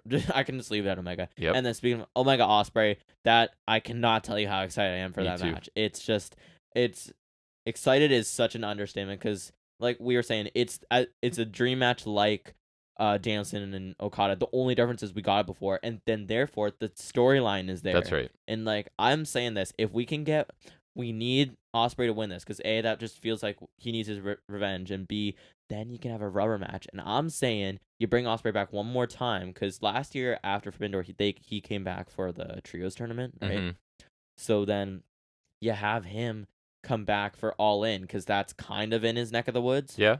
And then you do a third match because I'm telling you, I've been saying this to you. This could be our FTR Briscoes of the year because that was last year's epic match of the year defining trilogy, right? It was. This is that. And Let's hope. it could be because the Wrestle I'm Kingdom fine match with is that. already the stuff of legend, and I am so hyped for this. I'm so scared now that it's gonna underdeliver, but I'm Right. so excited for this. And if the second match is as epic as it is, then like I hope we see our first 5-star match live. That'd be great. I think this would be it. Anyways, I think this could be like the epic trilogy of the year. Like this could be the years. This will be like the thing for 2023. You know what I mean? Could be. That'll be sweet. Anyways, bit of a digression, but that hey, at least I'm keeping it Forbidden Door related, Right. At least it's not like I'm venturing off to talking about Butch. True. We're keeping it. Hey, Careful. That we can it keep could it go that related, route real fast. I almost just did it again. So then we cut right to MJF being checked by a doctor, and guess who's there? Renee. Renee Paquette. Yep. Renee says the match is made official. MJF says no, which that was kind of funny. And he doesn't feel like giving a title shot to some rando from some rinky-dink indie fed in Japan. Yeah, obviously. Which, that made me laugh. He says, as far as Tony Khan booking him for a match, he says it wouldn't be the first time he's no-showed, so he says no can do. That was also great. I thought that was pretty nice. I thought this was pretty great for a little, like a short little bit, right? It was like maybe like a minute or so. Yeah. It was really amusing here. I love the diss on New Japan because like, I know it's just like he's just throwing away his line, and you know he's not serious. But I know some people would will take be. such Oh, big. yeah. Offense. That's why I find it funny because Yeah. like it's not serious at all. Because AEW's literally working with him, right? Because the only person who's gonna say that is MJF, because Right. that's just his character. So I find that super funny. And then the reference to his previous no-show, that's funny too. Like I thought this was really nice. Well, because that's a way for him to say, no, I'm not doing the match, them to still put the match and promote the match. And the reality is, like, I've no-showed before, so you can put it on the that poster. wasn't meet and greet, but Right. whatever. You can put it on the poster, you can whatever. It doesn't mean I'll be there. Just Right. storyline. Like, we obviously know the what's match will happening. happen, but Right. like this was still great. I Yep. really liked it. It was a cool little bit. Yep. Next we get to Orange Cassidy interview with Renee. I noted it again because it was back-to-back Renee's. They just like that would be, I guess that's like this to break your immersion that some of the segments are live. Yeah, I think Just so. like I'm not saying that as a genuine criticism, just like kind of joking. Like if you really wanted to think it's live, it's like, well, how did she get there so fast? She teleports. Unless there's a commercial break and I just don't remember, She but I teleports. don't think there was a commercial break. I don't think so. Yeah, either. Renee's match. She's a wizard, all right? She is a wizard. She's a wizard, or a wizette. What's a female wizard? A witch. Is that There how we it go. goes? I'm pretty sure, yeah. I don't know. Female wizard is a witch, and vice versa. So Renee says we don't know who's next for Cassie. He says we know how it goes, right? But now someone will walk in. Cue Zack Sabre Jr. with the best belt in all of wrestling. Mhm. AEW World Title. Who? He says Cassie mentioned him in the media scrum, and he may be the first New Japan World TV Champion, but he fancies the idea of being a double champion. Daniel Garcia comes in and says he was the closest to being Cassie for his title. Debatable. I'd argue Fletcher was pretty close. But it was his second title choice, and he asked Cassie where his boy Shibata is. Cassie said he isn't here, but he will be next week, and he proposes a tag match with him and Shibata versus Garcia and Sabre on Dynamite. Cool to see Sabre there, but I thought that Office fans will get that mispronunciation. But I don't know, the Garcia part felt like shoehorned in there a little bit. One thing I wanted to note about the title, like before we talk about the design, just purely like out of name, is I think calling it the New Japan World TV title actually makes sense because their service is called New Japan World or NJPW World. Because the one thing I find weird about ROH's title, that's a World TV title, which to me is a little weird because I don't think it's really it's not a world title. So it's like like pretty much every title in ROH has the world name in it, other than Pure. I just think it means they'll defend it even if the TV show is not in yeah, the but US. I don't know if it is. Anyways, just I'm saying I think it makes more sense for the New Japan title, which is interesting. Yeah. Anyways, you were saying. I don't know. That it sets up the tag match, I guess, right? But I didn't remember Garcia being the closest to whatever, but it just felt I would like disagree. it felt like they're just trying to buy time to the big match. I guess Yeah. I don't know. It's nice to see Sabre Jr. I've come around on him. He is. I remember you didn't like him at all No. in CWC. because all he was the technical stuff, which is fine. But then I didn't understand because it seemed like every match he was having, the other guy tried to work his style, and that didn't make sense to me. Like, why, if I'm a powerhouse, am I coming in trying to out technical Zack Sabre Jr., right? But I feel like he's more well rounded now and more. It's a little bit bigger, which shouldn't matter, but maybe it does, and his character's more dialed in now as well. So I like him now. So I that's think cool. this is fine. I think Saber's an interesting opponent for Cassidy with all of his injuries because Saber could easily manipulate those and target him. Match is not confirmed as of now, but it's safe to assume we'll get it because I think so. I think it's far too late to tease a match and not put it on the card. Right. I don't know if Shibata versus Garcia will be an ROH thing or a Forbidden Door thing because Shibata was a New Japan guy, but I don't know what he does nowadays other than ROH. He was one of my favorite back in the day. Yeah. And so back to the belt that we don't like. Yep. It is hideous. It's awful. It's like the faceplate's like a big rectangle and the side plates are rectangular too. And just the font and everything. The font is not good because I think it's the actual their TV logo or whatever. Right. And I think it's got a TV, like an icon of a TV on there. Are you looking it up? Yeah. And like the faceplate's like this big rectangular thing. It's like an old TV, right? And I guess. I think that's what the implication would be. And the strap's like this ugly brown. I don't know if your color deficiency can pick up on that. But like it's like this ugly like like an old couch that'd be like this leathery brown. Yeah. It's like that. The strap's like that. And it's not great. It's so it's just hideous on the eyes. The shape is just not pleasing, you know what I mean? It's like it's got no flow to it. Like, you know how the AEW title, it's got like the nice like nicely shaped plates and they like decrease in size as it goes down? Yeah. This is like the antithesis of that. Yeah, I don't like it. It's just it looks so bad when he wears it, when he carries it around. Like you'd be hard pressed to find someone who looks good wearing that belt. Yeah, I don't like it. I'm sorry. We had to talk about that because it's for you to be like saying that much that you don't like it. That to me is really. I generally don't notice or care. But a hideous belt. It's horrible. It's a bad one of belt. the best. I remember like hating it when I saw it. I was like, it almost looks like a joke. It's not nice. It's not nice. Anywho, next we get Toni Storm versus Sky Blue for the AEW Women's World Championship. This is your women's match this week, but. Yeah, sorry, go. I'll save my thoughts. I won't start yet. Yeah. I typed a paragraph and a half on this. Let me tell you. There's a suicide in air quotes dive from Sky Blue, and what were you saying, like Santos Escobar, eat your heart out? Yeah, because it was the opposite of that. It's so like his is lightning fast, and or Darby Allin if you want to make an AEW comparison. And he dives so far, whereas hers was like tentative and barely clearing the apron. Like Darby Allin, if you want to make an AEW comparison, he looks like sometimes he legitimately dies on a dive. Like sometimes like whatever. Like I like how imperfect his is sometimes, and hers just looked like slow and safe as you can be. You know what I mean? And she's just ironic to her name, but she's pretty green. Yeah, a little bit. I think she's a lot better than Cora Jade still, I think, though. Because they're kind of comparable to me. She's having problems lately, I find. Really? I think she's back to that. I feel like she's regressed. But anyways, we'll get because I remember when I started, or when I watched 2.0 before I stopped, she was bad. Really remember bad. She had the whole arc in the War Games match, too. And then I think she was still bad from what I remember. I remember there was a period where you were saying she was decent. For being 21 or whatever. Back to... Not good. Okay. Yeah. That's interesting. Storm went to spray paint Blue while Soho distracted the ref. But Blue's... I wrote boo. I forgot the L there. My B. Blue sprayed Storm with her can of her own. She just had one. So I guess... In a way, she's smarter than most of the other baby faces who come completely ill-prepared for... But anyways. Or did they have another one lying around? No, because I think it was actually like blue paint.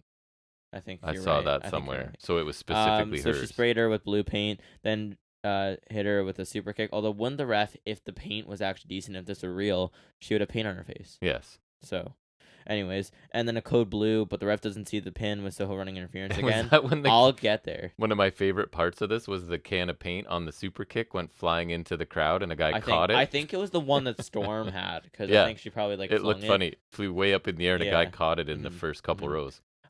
So yeah, then there was a Storm Zero for a near fall. Yeah, that was surprising. This is building Sky Blue, I guess, to be fair. I don't It took like more it than though. that. The Not much more, but yeah, a bit like more. you could say this was all building Sky Blue, but I don't like it not because I hate Sky Blue because that would just be stupid. But I don't like her, but like I'm not just saying that to hate on Right. her. I'm saying that the way they did it was horrible, and I'll talk about that. Yeah. I got a lot to say. And then Storm submitted Blue with the clover leaf. Then they beat her up. Willow made the save. Whatever. You want to go first? So, some good things from this. Okay. Sky Blue was on fire really early. Good energy, right? Say what you will about how clean or not clean She some has of good her stuff. energy. Yeah. Yes. Yeah. I'll give her that. Other positive, crowd loved her. Crowd was The all crowd over does this like match. her. I will say that for her. Like They loved her. I think her name kind of sucks and she needs a character. She's kind of lacking Yeah. that, but she's over. I'll give her that. Right? Like I'm not trying to She is. I'm not trying to The be crowd overly loved mean. her on the kick out of after the Storm Zero. The crowd was Yeah. going nuts for her. So, Yeah. but there were some problems like that. Did you even mention? Sorry, if I was distracted.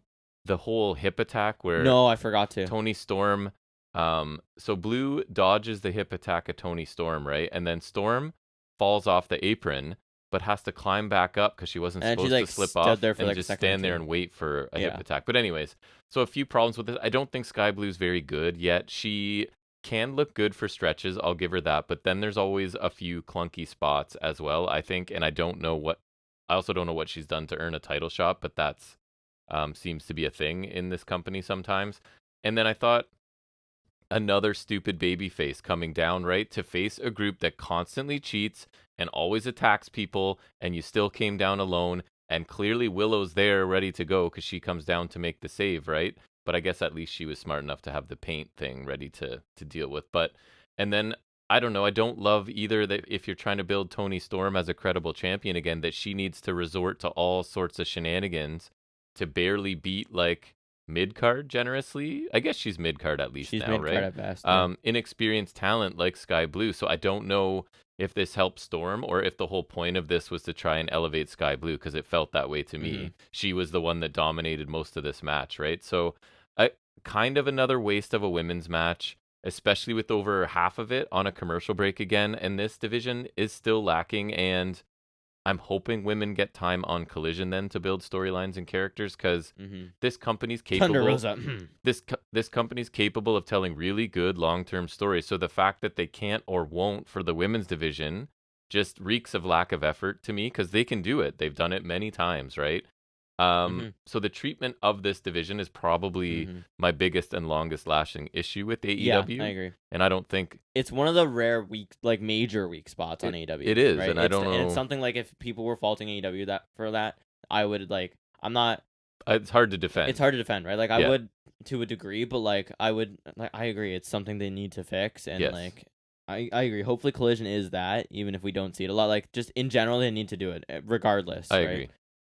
So I tried to remain mostly silent because I got I Go got ahead. a lot here, but I do wholeheartedly agree with you. I think it in general. I just think I'm saying pretty much the same. I didn't think this was great. I do think it's nice they're giving young talent like Sky Blue a spotlight and opportunity here, and I do like them trying to somewhat elevate her here. Some of it was solid, but I thought some of it wasn't good. And to me, the bad outshines the good here. Yep. And like Sky Blue is just far too inexperienced to like be getting spots like this. I appreciate the effort though, is what I'm trying to say. However, I think then it's therefore a shame and a waste that she's not great. Yeah. And like the suicide dive was not good. Storm looked dumb waiting on the apron for the hip attack, like you mentioned. I don't think she looks. I thought like something you've said about people before is like I don't think she looked the best running the ropes at times. Agree. Like that's one thing for her. And she's just not ready for stuff like this much. Like less of like or this much less of a world title match. I don't know.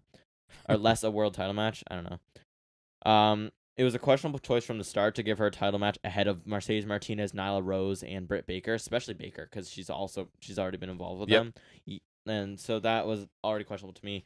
And Storm comes out of this looking really bad too. Not only did she feel she needed to cheat with spray paint to beat Sky Blue of all people, Sky Blue, but it also backfired on her and resulted in her taking it Storm. When I say Storm taking a Phantom 3 count, meaning if Ruby Soho had intervened, Sky Blue would be your new AEW Women's World That's Champion right. right now. And that's what I'm saying. Like the Cole one works because Cole is believable as a world champion. It was believable he could have beaten MJF in the Eliminator, Mm-hmm. and he didn't because of the time limit. That's perfectly believable. But this is nuts because like I don't have a problem with the Phantom 3 count being used in matches. We saw it earlier tonight. We see in like other Cole matches, like I think the Gargano one with our Undisputed Era round. Mm-hmm. Phantom 3 counts are perfectly fine when they're used perfectly or more properly in big matches with an even playing field between two competitors. This is a TV title match with one person who's clearly above the other. And it's not To a helping your considerable champion degree. look strong. It makes Storm look really bad because, like, not only did she need to cheat to help, which is something like you already said, but at the very least, you were saying like that's just like what they do to get a win easier, maybe. Yep. But like she genuinely would have lost if Yes. she didn't have help. Like, which is kind of ridiculous to me because as much as like if you want to make Sky Blue look good, that's fine. But regardless, one match making her look good, if that were the case, would not make her like make it like, oh yeah, she could have beaten Storm here. Like I don't think there's any universe where she should have beaten Storm here in any way, like Phantom or not. So nobody looks that great at this. And then I wrote "Q Dad" catchphrase to describe this match, which you already did. Yep. So that works as well, I guess. Yep. Next we get a Jungle Hook interview. Jungle Boy says the summer of Jungle Hook is in full swing. That's weird. He feels naked standing next to Hook without a title. Also a weird thing to say. So he's accepting Sonata's open challenge for the title. And he says he wants Hook to have his back at Forbidden Door, which After he says you're my best friend? That was weird. I have no idea how Hook is his best friend. The only theory I have is maybe it's its only friend. I put show me and don't tell me maybe? Like you could have vignettes or something. You could have had a segment with them trekking through the woods and chopping up wood. Exactly. That is how you show me a connection. Instead of just him announcing it like, oh, you guys are best friends. Like you vaguely are acquaintances. Yeah, this reeked of a heel turn for me. I think so too. I could see it being either. I think Jungle Boy would make more sense because Hook's just naturally feels to me over. that's where it's going. Because Hook doesn't have a lot of depth, so I think being the cool silent guy makes more sense. Yeah. Because Hook's really lacking in depth right now. I think so. It's yeah, Boy. This whole thing reeks of a heel turn. I agree. Then there was a quick package hyping the Collision main event with everyone talking. There wasn't really much in notes. So I didn't do it. No, I thought it was good though. I just like Jay White and Juice Robinson. I really do enjoy Bullet Club Gold. And then, unfortunately, it was Dax raving about Punk's abilities was what I remember. Yeah. And then Excalibur ran down the Collision card, which I'll mention quickly just because I found the graphics. So there's Miro's going to be in action, so good to have him back finally. Right. Claimed they're going to speak. That's fine. Get a caster wrap. Sky Blue, woohoo. Of course. And Willow versus Storm and Soho, that's fine. Warlow Luchasaurus, fine. The match I'm most looking forward to, actually, Murphy versus Andrade. Absolutely. That sounds really awesome. Yeah, give them 15 minutes, please. Exactly. Yeah. I mean, they should get decent time because this is basically a Dynamite, right? Yeah, it should. And then the main event, which is Samoa Joe and Bullet Club Gold versus CMFTR. That should be good, if you want too. to call it. That should be good, yeah. But I'm honestly more excited for Me too. Murphy and Andrade. That's more interesting to me, and I'm weird like that. That's like dream match is thrown around a lot, but if in the right circumstances with a build and a pay-per-view match, like that could be for me. That would have been cool in NXT or main roster when they were on the same. Should be awesome. Yeah. But yeah, so Collision looks solid. Yep. Yeah, so that's interesting. Next we have our main event, which is Blackpool Combat Club versus the Hung Bucks, which they won't call them. Indeed. It was funny. They made reference to it though. The little blurb on the nameplate it said formerly known as a sexually suggestive and anatomically misleading or something. Yeah, I think so. Team name, which I thought that was pretty funny. Yep. That made me laugh. I really like that. That reminds me of the funny ones they used to give Hangman all the time. That was one of the best like little things they used to do. Give Hangman the funny nameplates. Yeah, that we used was to one look of the forward best to that things, every week. Yeah, that's true. You did. So some notables: Matt Powerhouse Yuta on the apron early on. Matt and Nick held Yuta draping off the apron. The Hangman hit a running shooting star off the apron. That was really cool. It was just clean as hell. It looked awesome. Nick hit Mox with a slingshot X Factor. Then he went for the thing where he like flips out of the ring through the ropes and hits a moonsault off the apron. But Claudio caught him and he popped him up for an uppercut. Mm-hmm. Hangman got a hop tag flurry. He did the buckle bomb in the double down Geary spot that the Elite always do. Usually Omega and the Bucks, but works here as well. Matt does the locomotion Northern Lights suplexes from Matt, capped off with a double one to Mox and Yuta. Mox and Claudio hit Matt Jackson with the Doomsday device for a 2 count. Mox with the hammer and anvil elbows, and he locks him out of sleeper, and then he had him on his stomach, and so Nick broke it up with a swanton to Mox's back. There's a double super kick for each member of Blackpool. Then the finish came when Yuta took a BTE trigger followed by a buckshot lariat for the win for the Hung Bucks. Yeah. And then what are you doing? Sorry, I'm just showing you. I know you're not thrilled to see golf, but the good news is the golf I'm showing you is on TSN Plus, which means because I pay for TSN, we get TSN Plus right now. It's no additional fee. And that is what Collision's correct. on. So I was just confirming that that is excellent. Yes, I'm sure because Jack has zero interest in golf, but I was just the sports too. If as I was he was gonna watch recapping, sports, I'm showing him my phone with golf on it. I wasn't gonna watch. I wouldn't watch golf even if I was gonna watch sports. But the good news is TSN Plus. That works. is very good. Yes. Then there's then after the match there's what some are calling one of the best Dynamite endings ever. Really? Interesting. I could see the merit. Yeah, it's good for sure. Like I was happy to see him. Blackpool attack post match. Eddie Kingston returns, which is pretty cool. Wasn't expecting that. He goes straight for Claudio because they had the whole ROH feud. That's right. Cool. Spinning back fist to Yuta. Yeah, Hurricane. I didn't write that because I forgot how to spell it. Right. So I do know it's a Hurricane. He hit a Hurricane to Yuta and Claudio. They took Claudio to the ring. What I really liked was there was a brief stand-up between Mox and Eddie, and they weren't attacking each other. That was really cool. I like the where are they at sort of in their relationship so much thing. has changed. Especially because Eddie has issues with the rest of Blackpool. Right. Especially Danielson. Cause remember, him and Danielson had issues when they were aligned, when Eddie was aligned with them. Because remember, in the first Anarchy in the Arena and Blood and Guts, that whole saga, until Matt Jackson attacked Mox, and you can even see Eddie was kind of trying to stop them from attacking Mox, but then Mox was also getting in his face. He has problems with Mox, but he also doesn't need Mox to get jumped by multiple people, and kind of thing. Doesn't want Eddie involved or something. It's interesting. Yeah. So there's all that, and then Takeshita came out taking out the Bucks and Eddie. I like Takeshita being in there. Just his involvement here. Heel just makes me Takeshita's happy. Working, man. Yeah. With very little effort. I like him in the jacket too. It's something, and that's something different too because he didn't really have a jacket before. Right. I don't know why. It's kind of just his general involvement here just makes me smile. I'm just happy for him. Me too. We love Takeshita ever since the first Hangman match. A year ago or whatever. That opened my eyes to Takeshita. Loved him ever since. Those are my favorite things in wrestling when it's a wrestler I haven't seen before and he's awesome. Oh yeah, I'm super happy for him. I think this is that push starting to come. Yep. And if one day he becomes that top babyface they view him as, I'm gonna be so happy because me too. I'm a Takeshita boy. Yep. Omega returns then, which is got a nice pop I think, and he bows out. Takeshita takes a double super kick and a snapdragon. So Takeshita did take his fair share of punishment here. He did. That's all right. Takeshita's here, so we're happy. I dropped my AirPods.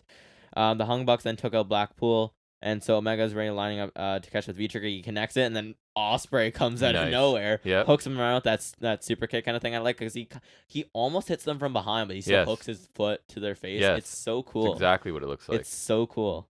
And then he blasts him with a hidden blade to the face, and then he's standing over Omega all confident. Then he picks him up for a Stormbreaker just cause, and then as the show's just about to end, he hit him with another hidden blade at. Just as the show's going out there and they barely mention it's just I love how on it he is and that just makes it for me. Yeah, this I thought this was a good match. And I really liked it. It was a lot shorter than I expected though. Nonstop action as you'd expect, and the crowd was obviously super into this as well. I will say it was way more one-sided than I thought. It was the Hung Bucks just dominating, right? And also nitpicking a little bit because they've spent the last few weeks building Yuta, right? And he took a beating in this, I thought, and took the pin, right? I believe. So fun match. I don't know. I wasn't expecting Blackpool kind of got dominated here, which maybe that says they're going to be winning their encounters in the future or whatever. But anyways, still a really fun match. Nowhere near on the level of the opener this week, but I enjoyed the match. And then all the aftermath. Great to see Eddie Kingston back. Love him. Want to hear him talk almost more than I want to see him wrestle, to be honest, because he's one of my favorite promos. And yeah, the Omega coming in and then Ospreay was awesome. And just this show found, and I'll talk about it in the overall, maybe I won't because I talk about it here. They found really quick ways to just get me more excited for Forbidden Door. And I already was, right? And none of the segments took super long. It was just little vignettes or Ospreay showing up for a couple minutes at the end that are just yes, I'm ready for this show, right? So, yeah, good. a good main event, not amazing, but and also just like a star-studded aftermath from that, Yeah. which helps, right? I hope next week brings more announcements because I think we still need to A couple round out the more, yeah. card a bit. Yeah. I don't care if it results in a really long show. I want more I matches. think we need a. Do we have a tag match yet? No, they're all Right. So I singles. think we need a tag We need. match. I think I think we'll get a few because we got a lot of random ones last year. Yeah. I'm okay with that as long as we get good fields this time because we had like weird choices like Sting. Remember like Suzuki teamed with Mhm. Guevara and Jericho. I wonder if they'll feel the need to get something on to get a whole bunch of people, like a battle royal or a something contender thing. I feel like Just that's because what all that the gets a lot of multi-mans were. people on a payday or whatever, as Yeah, they say, right? I I feel don't like know. that's what all the tag matches were because you get a bunch Yeah, of people on the payday. But I that's feel like true. it's also because you're gonna have to fly the New Japan people over. So I think they also have to pick who they want to fly over. Yeah, I guess. I I guess. don't know. That's what I would think. But yeah, I thought this was a good main event. I wish it was a little longer so that we could have more back and forth. But the action was entertaining. Hung Bucks had some cool stuff. At least they were on the dominant side, which was weird, They but were. it's cool. The shooting star off the apron was really sweet. Just the lack of effort that requires for Hangman is just. Yeah, it looked great. I appreciate that every time. I think there's a scenario where we can definitely get a better match, or a better version of this match. But I thought it was still fun, entertaining. I like having the Hung Bucks in action again. Uh, action packed, but at times was like a sprint. Not in a bad way, but it was solid. Post match was chaotic, but the good kind. And as you've mentioned many times, AEW does the post match attack thing likely All the time. every week, I would say. But I think this was that trope used to its best effect. And I think because it wasn't just purely chaos for chaos's sake, or malfeasance for Malfeasance for malfeasance's malfeasance's sake. Yeah, but like it kind of was. But I feel like to me, and I feel like I think most of the time, obviously someone has a reason for coming out and like saving some, but sometimes the saves are random, right? I feel like everyone who ran out this time had a reason for being there. Yep. And it all just made sense to me. Kingston showing up for the first time in a while was cool because we love Eddie. He looked a little bigger, but hey, He did. we love Eddie. That's It's all right. okay. We like him. And I think like it made sense because he has a feud with Claudio. I think they could do some really cool stuff that AEW is really good at. Mm-hmm. Like where they have like these more like intricate and detailed storylines, like deeper, I guess if you want to go there, Yep. because he's got the feud with Claudio, but he's kind of friends with Mox. He doesn't like Danielson, so there's so many dynamics in play with just that alone. So that'll be really cool. And so he has his reasons for being there, right? So that made sense. It was nice to see Takeshita pop in too. I don't want him forgotten in the mix. And if he's Callus's boy, it makes sense for him to take advantage of a chance to beat down the Elite and assist Blackpool. Mm-hmm. It makes sense that he's at least helping Blackpool, whether Right. he's affiliated or not. So that makes sense. I'm really happy he's in the marquee storyline going on right now. I'm happy that he's in that orbit even.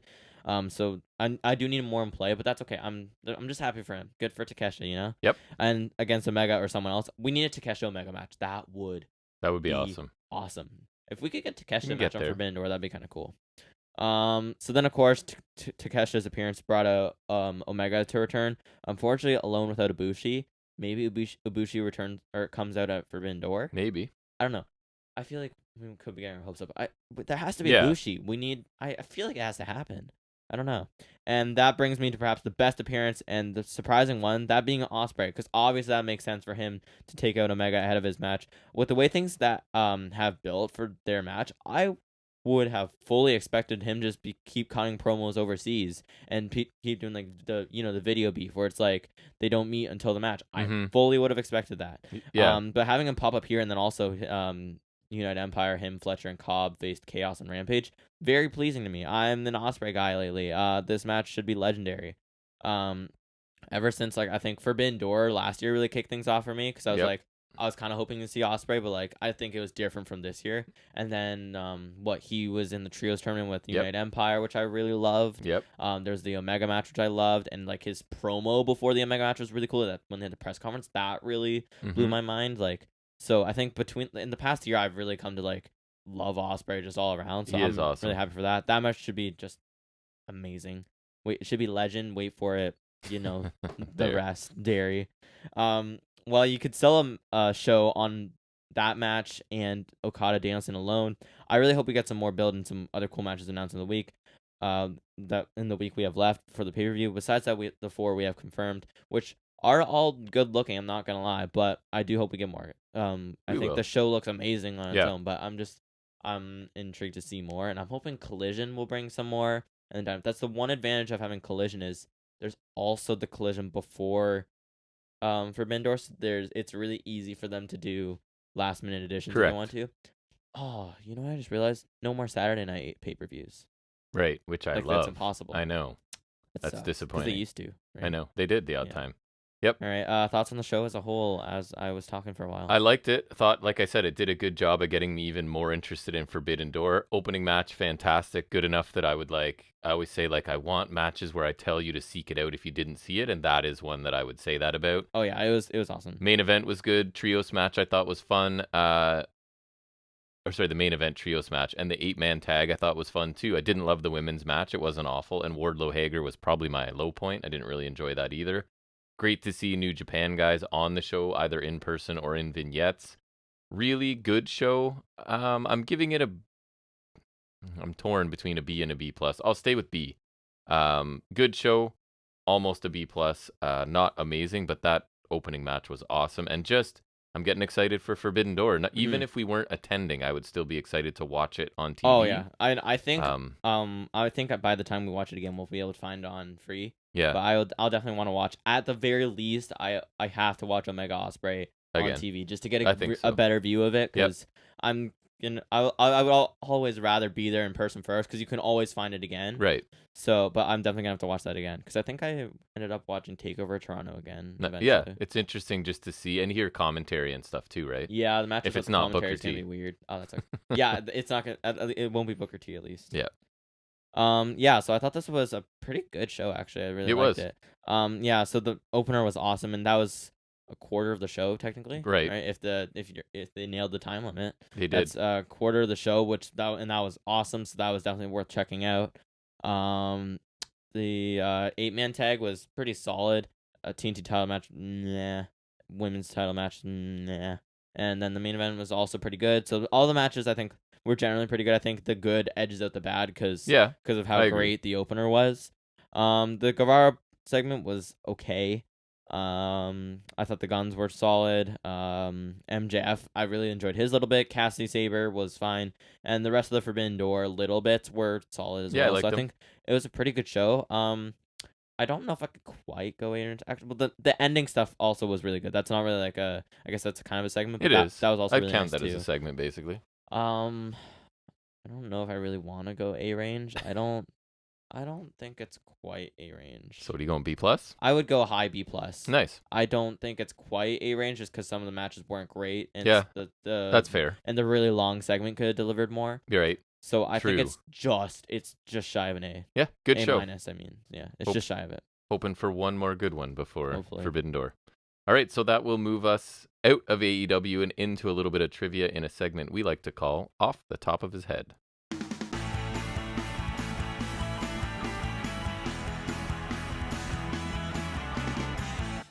All right, we're going to carry on with AI-generated trivia this week, and I decided to go with some Money in the Bank. I love Money in the Bank. So the prompt I typed in, this will be good. Can you create 15 challenging multiple-choice questions with answers about the best matches from WWE's Money in the Bank pay-per-view? Okay, so it's not just ladder matches. And it said certainly. Well, I don't think it varied from ladder matches. I don't think this is super challenging either, but the challenging part doesn't matter. It's whether any of it's correct or not, right? So that's where the fun comes. So let's see. Number one. Well, I would hope they would mention something about Punk versus Cena.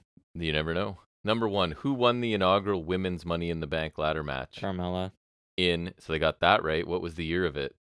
2017. They got both. That is right, because it said match in 2017. So that's good. It is Carmella.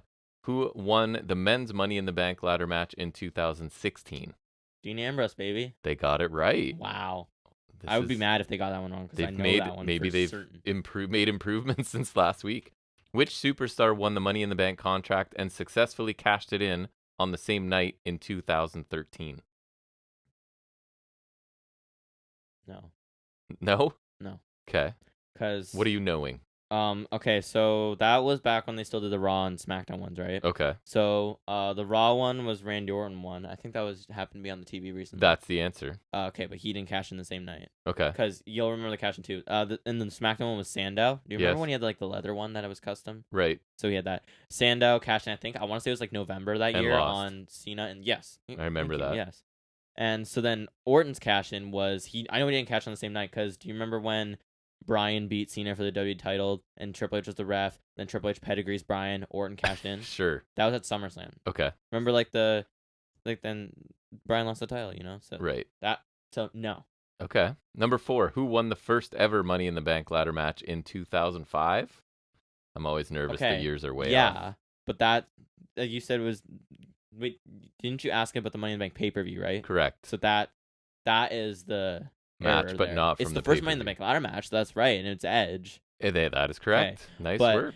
It's right. The whole question's right, but it's wrong in the confines of the quiz. If Right. you know what I mean. Yes, in my parameters. Right. It went outside your parameters, so Nice. It only took what? What question is that? 4. It only took 4 questions to go outside of the parameters. I figured that would happen. Who won the men's Money in the Bank ladder match in 2020? Otis. We were just Right. talking about that. You're saying the one that would when someone wins unexpectedly as a joke, and you were saying in a fast match, but I mentioned win Otis a 2-minute Money in the Bank match or something. I'd like a 5-minute one, just since it's something, but it's nothing. Who became the first female superstar to win the Money in the Bank contract twice? Okay, so they always do this, but I don't think it counts. Okay. And So I who's think the this answer? is fine. It's Carmella. Correct. And I think that's a fine answer because that's what WWE always says. Yeah. But I think that's kind of cheap because remember in the first match at the Can't pay-per-view, believe she's won it twice. James Ellsworth won it for her. So they did the rematch on SmackDown, and that's counting her winning it twice. Gotcha. But I don't think that works because that's just her winning the same briefcase twice. I think that should have nullified the first one because right. Punk She won didn't it twice. Get 2 title shots out of it. Exactly. Punk Right. genuinely won it twice because he won back-to-back ladder matches. Edge, you can even go with Edge and The Miz winning it twice because they won matches for it. Because remember, Edge took Kennedy's and then Miz beat Otis for his. Yes. So that counts as winning the briefcase itself twice, not winning the ladder match twice, right? But that's Gotcha. still winning the briefcase twice. For me, the Carmella one, it's kind of cheap because that to me is just re-winning the briefcase. So Yeah. I'll give them the quiz is right because that's what WWE says, but I don't think that's the right notion. You question their logic. I question logic. Number 7, in 2011, who won the WWE Championship contract at Money in the Bank and later cashed it in to win the title at the same event? I feel like this is 2011? 2011. Okay. So no. So who won that year? The WWE title one would be the Raw one. It was Del Rio. Okay, so they have CM Punk, but they have Del Rio as an option. Okay, so this is bad on many levels. The whole cashing in thing is close because first off, it can't be Punk because this was the year of Punk versus Cena. Okay. So it wasn't Punk who won that. And second, after the match, Vince did send Del Rio out with the briefcase to cash in, but Punk kicked him. He roundhoused him before he cashed in, so it wasn't a fail cash in, but it was a fail, if you know what I mean. So that's almost cashing in. And then he cashed in on Punk at SummerSlam after Kevin Nash attacked him because that makes sense. Yeah, as you do. As you do. So no. Okay, nice. Who won the women's Money in the Bank ladder match in 2018? Alexa Bliss. Wrong. Asuka. She won in 2020. Which superstar successfully cashed in the Money in the Bank contract at WrestleMania 31? Rollins. Correct. Hey, I'm more I'm more impressed that the AI is correct, not you. That's the funny part of this now. I guess I don't think that's really related to Money in the Bank pay-per-view though. I don't know. That's more of a general Money in the Bank thing. I guess. Whatever. Who won the men's Money in the Bank ladder match in 2012? There's 2, so Go ahead. it was either Cena or Ziggler. Ziggler. Okay, yeah. Nice. So kind of right. He won the SmackDown one, so that's fair. Which female superstar won the Money in the Bank ladder match in 2019? That was the Bayley one. Correct. Who won the men's Money in the Bank ladder match in 2014? Rollins, baby. These are all lazy. Rollins is correct.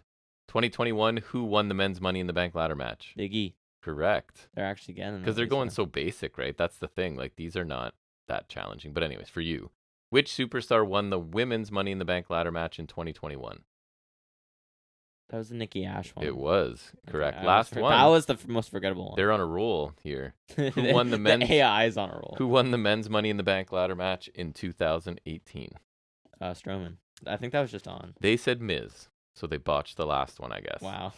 But yeah, so they doing better than Yeah. AI normally does, I was unless just you're pointing out, wrong and I it's was right. hoping more like I should have expected less from the AI than I was hoping for. I was hoping for more like Punk Cena, Yeah, like Miz or sorry, no, Ambrose Rollins, like the matches that I'm running Money in the Bank, but that were that notable, weren't the like that briefcase. weren't that, or like Styles Cena won or I've something got an like that. idea for one for next week that might be Okay. funny. It might Okay.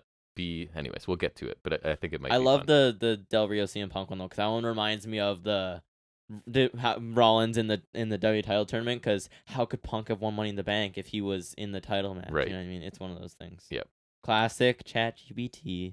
Exactly. All right, so we'll move back into talking about the week that was in wrestling, where we take a look at what we liked and didn't like. We call it high spots and Restholds.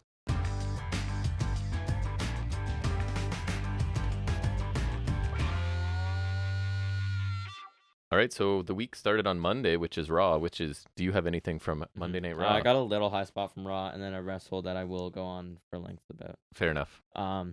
So I saw there was the one segment where backstage Balor was talking to McDonough. They were actually talking this time, so that's interesting. Yeah. Before Priest walked in, because that's the storyline. And McDonough left and he said thanks for the advice. I don't know if that means anything. It's just interesting to me. So I'm he is hoping going to they. be joining them at I some hope point. so. Seems I'm like. just hoping they do something with McDonough. So I'm just taking that as a win. I for think what it is. Balor will be scapegoated out and go face, and then McDonough will replace him. Is my guess. No, I don't know. I don't know. I We'll don't see. see that. I don't. I'm not that I'm watching the product, but I that's like. my guess. I don't know. I'm happy for McDonough doing something. Me too. He looks a lot better with the long hair. I remember not liking Yeah. it at first, but it suits him more. And maybe that's just me getting used to it, but like it just looks better. I He's like just so good. he looks so much cooler in match when it's like yeah. back, you know. And he's just so good. And also seems like some issues in Judgment Day. I dropped him again. Then my rest hold is I wrote in all caps Rhea Ripley's goddamn belt. Oh yeah. Sorry. So Go ahead. yeah, I just like it's exactly what I knew it would be. It's a white strap version of Rollins' belt. It is. Which is stupid. And okay, so then not only is I don't like the design because I think I don't know why, but I think the white strap on the world heavyweight title just looks less good for some reason or worse or whatever. Yeah. Like I just don't think it looks as good, and it just looks less appealing to me. Cause like imagine like the big gold ever being on a white strap. I don't think they would ever do that. I saw someone do an edit post of like all the previous WWE titles and then just them on white strap with a women's plate on it, which I thought was funny because they would never have done that until Right. now, right? So like I just don't think that looks as good, and it says women's at the I don't love it. like you know I think Rollins belt's really nice, but this is just a downsized white strap version, so I just don't like it. I don't like the laziness of it because this is their first like really great original design since maybe the North American or UK title Mm-hmm. because those are really nice. Let's be honest. They are. But I just don't like the laziness of it. And then this begs the question because they're calling this the Women's World Championship, right? Which is no issue on the surface because that's what AEW calls theirs. Right. That's what ROH calls theirs. That's what a lot of places, like even like Impact, the Knockouts World Championship now because it didn't used to be, right? Mhm. I know it didn't used to be. So that's not an issue. But then you have the WWE Women's Championship on SmackDown, or the Undisputed title, as it would say on the belt. But that's not my gripe. It's like, so if this one's the Women's World Championship and the other one's just the Women's Championship, is that one a mid-card title? Like, you know what I mean? The world outranks it. Right? Like, it's just kind of a weird distinction now. Like, Yeah.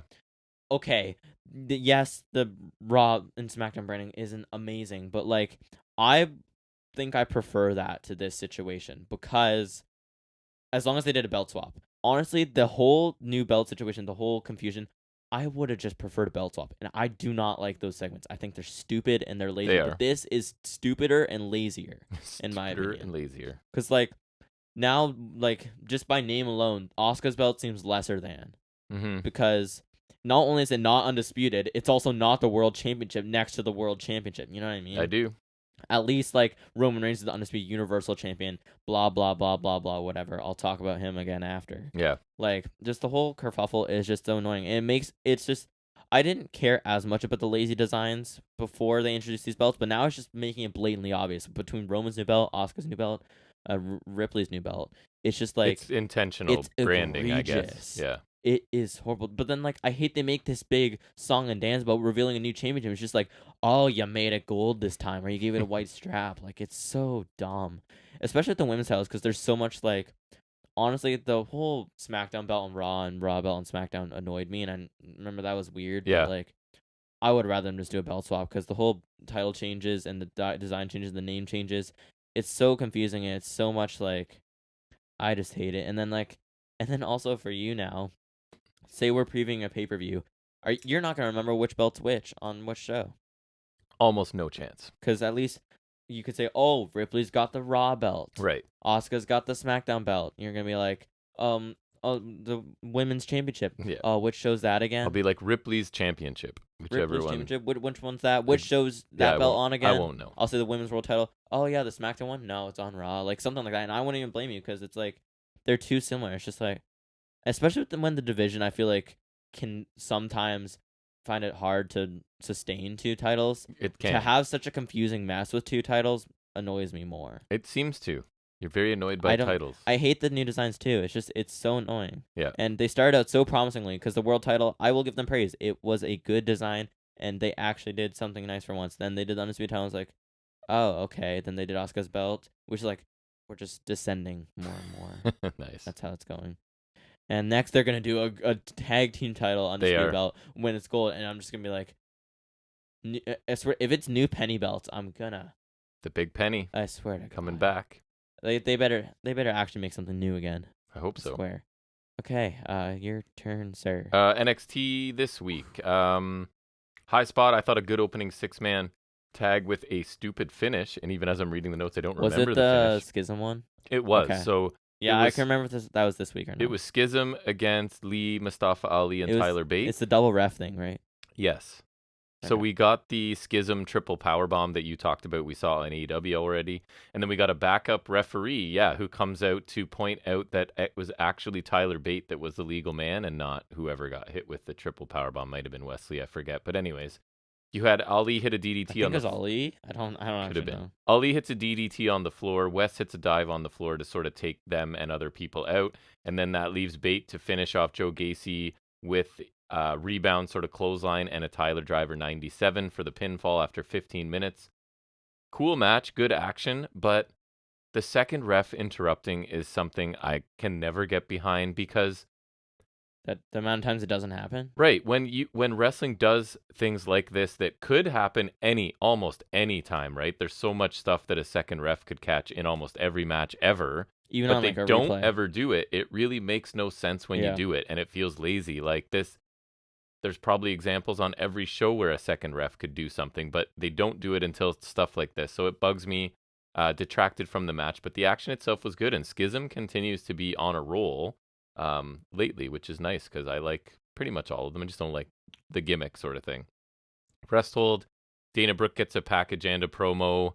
Yeah, I don't know. I think I caught that. I think you were around for a bit of this. Yeah, I don't know what she offers. I guess she's a veteran presence, but it's not even like like that you pointed out it was all of her old stuff. Yeah. And B, not a lot of wrestling. Very few. That's right. You were there. Yeah. So very few actual wrestling moves, and Cora Jade interrupted at the end and ends up slapping Brooke. They played her old cartwheel shtick in her entrance about 5,000 times. I don't think either one of them sounded good here, and it would set up a match that really shouldn't be good. But then we do get a pretty weak women's match. I thought it was Cora Jade and Thea Hale, 4-minute match, but. And again, you showed me something really bad from this, and I forget. What was it? I showed you the Cora Jade, or the the Roxanne one. That was the finish to remember that, which Thea Hale was trying to do like the flipping the arm drag thing, and she just gave up because she didn't do the full rotation. Oh yeah, she was holding on to the rope and a wrist lock and was trying to, which is a thing people do all the time. And she just failed at it. Yeah. So again, they're 21 and 19 years old, these two, right? So the inexperience really showed here. It was not fluid at all. Dana Brooke ends up coming to ringside. Jade hits her. Brooke then shoves Jade into the steps. The ref's distracted. Thea Hale wins with a Kimura that obviously she's learning from Gulak and Dempsey. So there's a little bit of a tie in there, which is good. But yeah, the match was not. It was only 4 minutes, but it wasn't pretty at all. I did like the Heritage Cup match that we got, even though I have problems with it and it's not the match we expected because... So, have you heard anything? Is Dar actually hurt? Because that's the only thing that'll save this for me. I haven't heard anything. Because it feels like it's the heel faking an injury to get out of a match, right? Because Dar's on crutches. But why would he put Mensah in to take his place in the match? It makes him look really dumb for one of the heels who's supposed to be like kind of smarter. And and his attitude is that he's better than everybody, right? And he loves that cup more than anything. So why would he put who he would argue is a lesser wrestler even if he likes Mensa, or like Right. if he's affiliated, he would still view him as lesser, and also wouldn't want his cup like trusted to anyone else. It would make sense to me if he goes, I can't do the Heritage Cup, but here you can wrestle Mensa in a Heritage Cup match so you can get used to the rules, but it's not for the cup, right? Mhm. And we'll do this later. So yeah, for Dar being sort of clever, this made no sense to me and really bugged me. Then you compound it with the fact that the cup changes hands here, right? Anyways, the match we got was pretty good. I did like seeing Oro Mensa get a chance to shine because he's pretty good. So Fraser got a early roll up in round 1 to go ahead, right? And then Mensa got a pinfall off of a kick in round 2. Then you had Feroz and Leon come down to take out Lash and Jackson, who are at ringside with Dar, obviously. And Fraser got the winning fall in round 4 with a Phoenix Splash. Kind of a And wonky one. surprisingly, he's the new Heritage Cup champion. Again, I don't like the decision to take the cup away from Dar, unless, again, he is injured and they needed to do something. It's the only thing that's going to sort of help me understand this, I guess. Otherwise, I hope Dar wins it back really quickly because it's the perfect prop for him and his character right now, which has been working for me and getting a lot of attention. So I don't know if he's really hurt. I haven't heard anything, but a lot of this made no sense to me. Mm-hmm. So then I just put this in because it's notable. I don't even know who Lola Vice is, but I think she was in the Battle She's Royal. a level up person. Okay. Most of the people like are gonna be from level up. Or she and Electra Lopez seem to be I didn't even catch that. seem to be forming an alliance or a team or something. So I don't know who she is, but that looks like it's happening.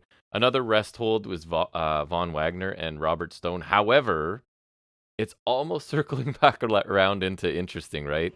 So this was Robert Stone backstage with Wagner, really wanting to know. You've been seeing a lot of the therapist, right? And Wagner's like, she's been getting a lot out of me, ha ha ha.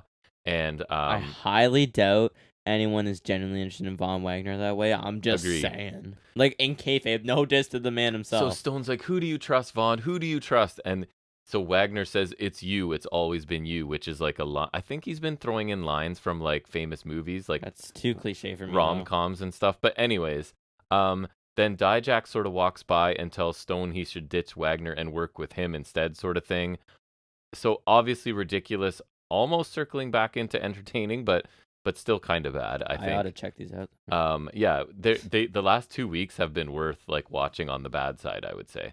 Another thing that really aggravated me on this show was Axiom and Scripps taking on Daba Kato, right? So Scripps beat Daba Kato, right? Axiom lost. Whatever. The crowd chants Power Rangers as Axiom and Scripps come in. Did you see their ring gear? You should look that up right now if you can, because you'll see, especially Scripps, but even Axiom, it was kind of Power Rangery.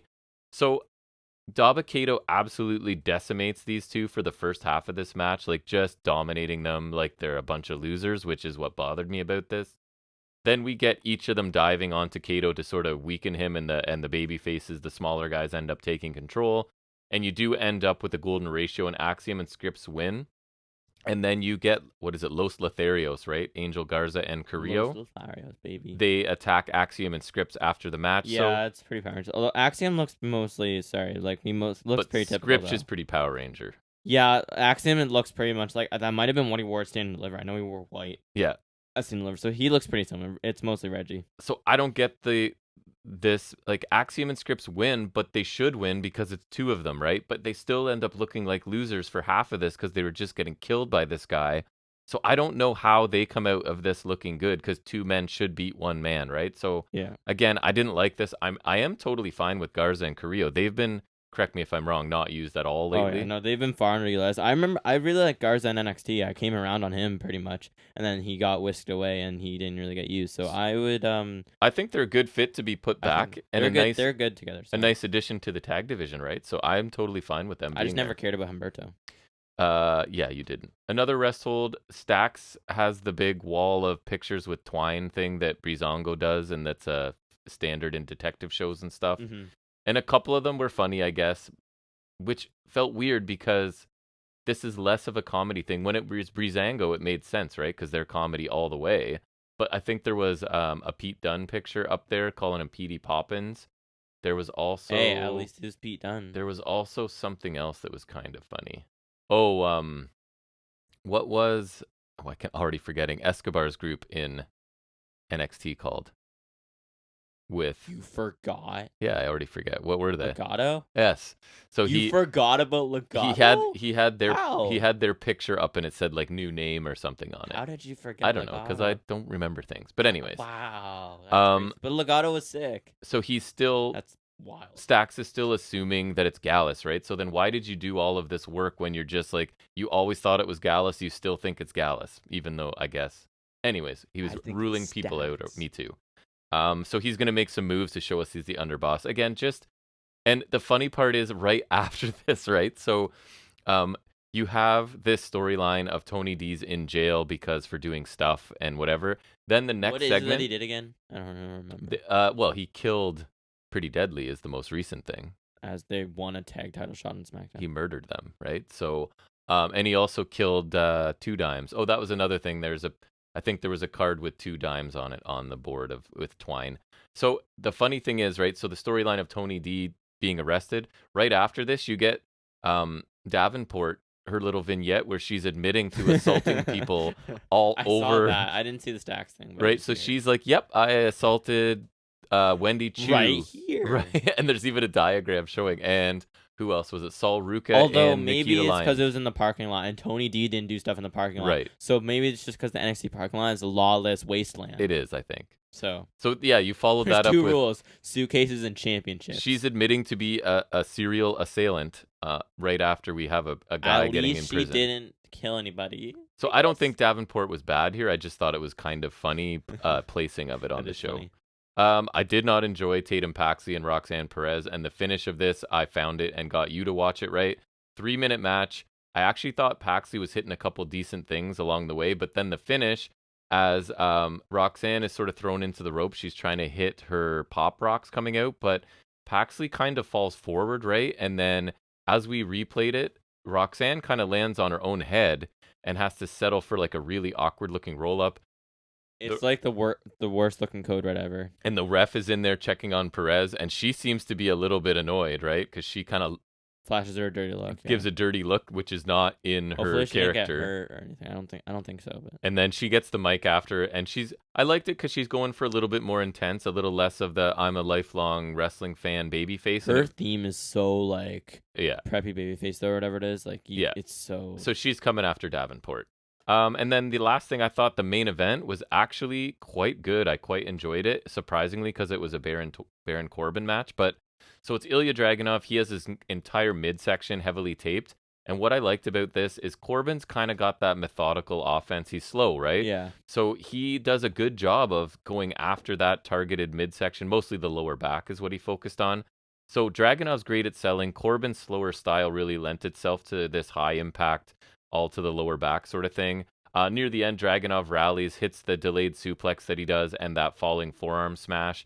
Sets up for the Torpedo Moscow, but Braun Breaker shows up out of nowhere, and he ends up taking the Torpedo Moscow, which then allows Corbin to pick up Dragunov and hit the end of days for the win. And I didn't want Corbin to win, but at least they found a way to make it based off of interference, right? And I'm sure now Dragunov spins into an angle with Breaker, obviously, and Corbin will go for the title and lose, I would certainly hope. And you get to talk about Breaker and Seth Rollins next week. But I actually like this a lot more than I thought I would, to be honest. So You liked his ring gear too, right? his ring gear was a little bit better, but he ended up without a shirt. It was maybe like 4% better, and then the shirt was Because off. it's colored, right? You had like maroon shorts or something. Yeah, he had, I think, red shorts this week, but yeah, still pretty weak. Maroon, burgundy, something. Can you pass me the charging cord? Yeah. I'm about to die. Moving into Impact now. We got a far too lengthy and busy opening segment. I remember I've done this before, where I have to run down the million people that come out. But I don't remember. So. But here we go. Ready? So Sabin and Shelly talk about being champions, right? Because I saw the bit where it's just them talking. Shelly's the new main champion, and Sabin is X Division again, right? So they're talking about being champions, whatever. Nick Aldis interrupts and says that Shelly. So he's trying to cut like a complimentary babyface promo a little bit, but maybe it was foreshadowing. Because at one point I remember he says like, "You're finally on my level," and the crowd's like, "Hey, hey, hey!" You know, like that's kind of rude because he's the champion and you're not. So, anyways, Trey Miguel comes out, belches into the mic to start before talking, which I thought was ridiculous. Kenny King and Sheldon Jean come out. And the guns then are like, there's 3 of us and 3 of you with Aldis, right? And King, Gene, and Miguel. So why don't we have a match? Okay, fine. Then Giselle Shaw comes out, of course, and complains about Trinity. Sure, makes sense, right? Getting all the attention like Aldis and the Motor City Machine Gun. So then Trinity comes out and interacts with Jay Vidal. Then Perazzo comes Oh my out god. to So remind. it's just segueing to everything. Correct. Perazzo comes out to remind us that she's champion with over 500 days combined reign, whatever. Then Santino comes out, and of course he Teddy Longs this and makes it a 5-on-5 a match for the main event A tonight. mixed tag? Yes, and Why would you do that? I didn't go back to it. I just threw in here that the match was fine, nothing special. Too many people from multiple divisions involved, right? Shelley ended up getting the pin in that main event. And then Aldis hit him with the belt after to turn heel is all. It's not under a high spot nor a rest hold, but this segment was just so long and it kind of felt like Impact is making like almost a hard reset. Like they're like, hey, just so you know, here's all of the people we're going to be focusing on for the next little bit. But it was a lot and kind of overwhelming. And it was over, like when the segment stopped, it was over 22 minutes. So yes, there was like the intro of the show or whatever, but basically a 20-minute segment with a million people smashed into one. I did not like it. Quick little thing I thought was good. Macklin's super pissed. He talked about taking 2 years to get the title, and then D'Amore got what he wanted and got the belt off of him, and blah, blah, blah. He should still be champion. Really short, but I thought his intensity was good. Resthold the design get a chance to speak. So Diener wonders who's to blame for their failures and looks straight at Angels, who now speaks up and defends himself. He's tired of being bossed around. And all he got was a bat shot accidentally from Diener. He says their failure is Diener's fault. Khan sort of interrupts and basically tries to be peacemaker and saying this is what Sammy's trying to do is destroy us. Who could possibly care would be my question, whether this group stays together or not, right? I, for one, hope they disband and do anything else. They get so much time and attention. They never accomplish anything, and they just keep spinning their wheels and doing the same thing. Mm-hmm. It's just average mid-card filler.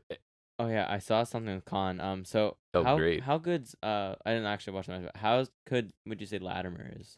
He's okay. He's like if you took Drew McIntyre and subtracted like 25% of his ability. Okay. Kind of So deal. there's the one promotion that Rhino runs. Yeah. Insane Wrestling Revolution or whatever. Yeah. It's like kind of an indie thing.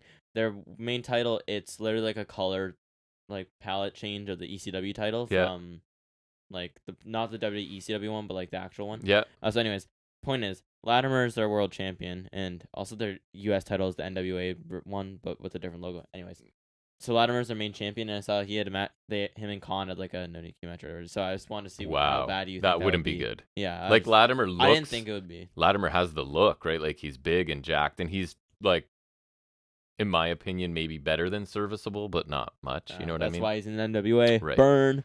And he's not a great person apparently. From who was he dating that he was? I don't want to say anything. He's with Camille now. Yeah, Who was he dating? Was it Charlotte? Somebody. I don't know. Fact check that. Look it up. I don't know. What should I search? What was his name in there? Bram. Yeah. Was he Bram? No, he was something else in WWE. Are you thinking WWE? Yes. Okay, so I'll go from there. Anyways, have a look and see what you find. There was some issues with a fiance, girlfriend, something. A high spot. I thought there was a good heel powerhouse versus face cruiserweight match, and that was Rich Swann taking on Moose. And Swan starts out really fast because he's trying to avoid Moose, obviously, so he's flying all over the place. And then eventually a really cool sequence. Moose catches Swan coming over the top to the floor, slams him on the apron, spins him into the barricade, and then power bombs him into the ropes kind of from the floor, which looked cool. So he's in control. He does that spot where he runs up to the top ropes, but he comes off into a Rich Swann cutter, then another cutter for a near fall for Swan. And then actually Swan does pick up the win when he counters a spear attempt into a roll-up. This match got quite a bit of time, and I thought it was pretty good TV match and a quality win for Swan. I don't know what they're doing with him, and I generally don't find him super interesting, but he's definitely capable of good matches. Rest hold. Heath speaks after attacking Champagne Singh on BTI. Something about his time and Impact's been a roller coaster ride with injuries and his friends joining cults, talking about Rhino, I guess. Now he's going to give everyone a wake-up call. And honestly, this was just a boring summary of Heath's time in Impact. Like, I came here and I was going to do this, and then I got hurt, and then I was going to do this, and then Rhino did this. So he's just a forgettable mid-carder for me. I don't like he's okay on the mic and he's okay in the ring, but he's a guy that Impact could let go, and I don't know who would miss him, to be honest. Just kind of there. He was Kenneth Cameron. Okay. Sorry, I'm still looking. He was the original guy in. Yeah. No, I know. That's what I was trying to find it. Ascension. Yeah. That's what I was trying to find him through, but I just found him on Wikipedia instead. Okay, I'll keep going. I'm sorry. A high spot. I liked Brian Myers, and Moose had a bit of an interaction backstage. To contrast Heath, Myers is a mid-carder that I find interesting. I find he can talk better. I like him in the ring better. So he stops Moose backstage and suggests that if Moose had someone with him, he might win more. And Myers thinks that it was Charlotte. Yeah, I thought so. Nice. He and Moose could beat Ace and Bay, and he walks off, leaving Moose to consider it. Two felony counts of domestic battery by strangulation and false imprisonment. Yeah. Oh, okay. Lovely dude, right? All right. I like Myers here. Realistic so he's gonna message. return to WWE. I would assume so. Or we should warn Camille. Yes. Although she could probably take him, to be honest. She's a beast. That's true. That's true. Resthold, Bully Ray. He comes out and does this. Remember, WWE did this. It's an unsafe work environment. He's a victim. His mental health is declining, all this stuff. So just when you think Bully Ray's not old enough to be doing this, we get Scott D'Amore comes out. And this was so transparent. Did you hear what this is going? Let me see if you can predict it, right? Wait, the match? He's been told by the execs that his behavior is being unbecoming of a president. He's taking a leave of absence as president. And then I'm like, and obviously, but not as you know what I mean? Like, it's so obvious where they're going. Did D'Amore used to wrestle? He did. Okay, he was part of Team Canada. Okay, I knew that. I just didn't know if he actually wrestled or not, or if he was like a manager kind of dude. He did both, I believe. Okay, that makes sense. Things escalate. D'Amore attacks Bully Ray. Macklin comes in, attacks D'Amore. Bully and Macklin attack D'Amore with chairs, or about to. Lights go out. PCO appears. Sonata was in TNA? Yes, he was. What? And so was Okada. No, I knew that because they. Yeah, Sonata was there as Sonata for a while. The great Sonata. Sorry, I was just looking through because I saw Latimer won a thing with Team International and said the great Sonata. I was like, is it? And it is. Yep. Sorry, keep going. So we add PCO, which is another dud to this story. He takes chair shots, fires up, and takes out the heels. D'Amore and PCO will take on Bully Ray and Macklin in D'Amore's hometown of Windsor. Gross. This is my note. That's what we call slide down the card. This stuff makes me want to change the channel. Two guys who should be retired, taking so much time to push a tired, boring storyline I couldn't care less about. With again? I already forgot. You just said it. D'Amore is teaming with Macklin. Or sorry, who is it? PCO, sorry. Oh, okay. PCO so and D'Amore, Macklin, and Bully Ray. Right. I would say three guys who should be retired and then Macklin. And I think they thought they were being clever in building D'Amore returning to the ring, but it was really obvious that this is where they were going, and I don't care. And at least he's in great ring shape. As someone who kind of likes Macklin, I feel bad for him. He's out of the title picture and involved with these three. Slide down the card. I agree. Last thing, Highspot was more of Dirty Dango. He interrupts a Bhupinder Gujar interview this week because he's got his diary. You know those diary special things they're always promoting for Impact? I guess Gujar's got one coming. Anyways, Dango mocks the documentary, predicting that it's about, let me guess, it's about how hard you've worked to get to Impact, right? And he's like, and now you'll just sit around and wait for someone to give you an opportunity like everybody else does. And then, I don't know, it made me laugh. I don't even really know what he means. He goes, except the guy in the hog mask. He gets it. Which I don't know. Bruce? Yeah, which made me laugh. What's that?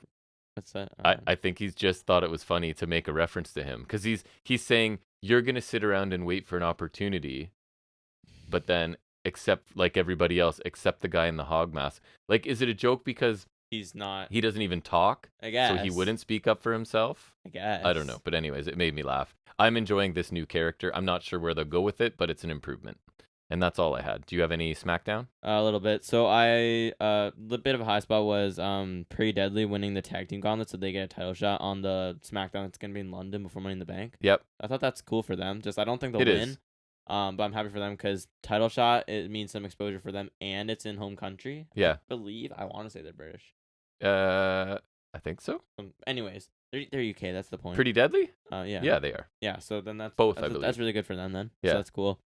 So this one's kind of weird. I didn't know what to think of it because it's kind of got elements of both. So it's a Resthold, high spot rolled into one. Yeah. That happens sometimes. Roman is still carrying all three belts. Right. That doesn't make sense. I know. So why is it a high spot? Just because you like people with lots of belts? Because no, well, okay, well, no, because he just carries the one, and Heyman carries the two old ones. I like it because in theory, people have been saying he's carrying the lineage of mainly the Universal title right now because that's his 1K title. But in the W titles, it's really dumb. The W title is essentially on suspension right now Right. for all intents and purposes. And then so when Roman drops a title, it'll be the W title, and the Universal title will cease to exist. Mm-hmm. So I like it because then at least it confirms we can keep the same W title. Because say what you want about the big logo branding, the titles with all the titles with the same design, right? Right. The W title is the first one, so that's the one I like the most because that's the one I respect for. Like, it was its own design at the time. Yep. And the black strap, it just looks good. It's not overdoing it with like a brand color like the Universal title did with the red or the blue. Mm-hmm. It's not overdoing the main plate with all this gold like the new Universal title doesn't have like the white strap changing it. It's just like the plain black strap with the W logo. I think it looks clean. Yeah. And like people want to say it's like a bad belt or whatever. That's not a bad belt, okay? The W title is not a bad belt. I'm not saying it's the best belt ever because I think some of the older ones are probably better because Right. they're not like this one's main purpose is obviously because you know how they always handed out at, like sports games, they have the side plates. Yep. It's like the branding, right? But like it's still a good belt. So like point being, I'm glad it seems they'll likely keep that. How much belt talk has there been on this episode? I don't care. It's belts are cool. unbelievable. I could spin a lot off of belts. It's right? going into the description for sure. I could spin a lot talking about belts. So you wouldn't. Well, believe. this show is Exhibit A. I think this is like the fifth foray into belt. But anyways, I just thought it was kind of a high spot. So I'm glad they'll keep that belt at the end because I think that belt deserves like to survive because it's good. It's the original of all these copycats, and also I think the Resthold comes from the whole point of the new title being that there shouldn't be multiple belts. You've replaced those with that. So that's kind of the dumb part. And also the W title being on suspension is kind of weird because it's so like there's no defined rules for this. Just kind of doing whatever benefits the situation. Like it's really like I don't like it in that aspect. Fair enough. But anyway, so that is interesting. But then the high spot with Roman is Jay finally turning on Roman, siding with Jimmy. Nice. And then we'll get Usos versus Solo and Roman at Money in the Bank. Nice. So that's a big match. Yeah, they're doing like a good job with some marquee tag matches lately because they had Roman Solo versus Zayn and Owens, and they had the main event, which feels like not Vince because he hates tag teams. Right. Which I mean, obviously Roman Solo aren't a big tag team, but still they're big tag team matches involving tag teams, so good enough. Nice. Good enough.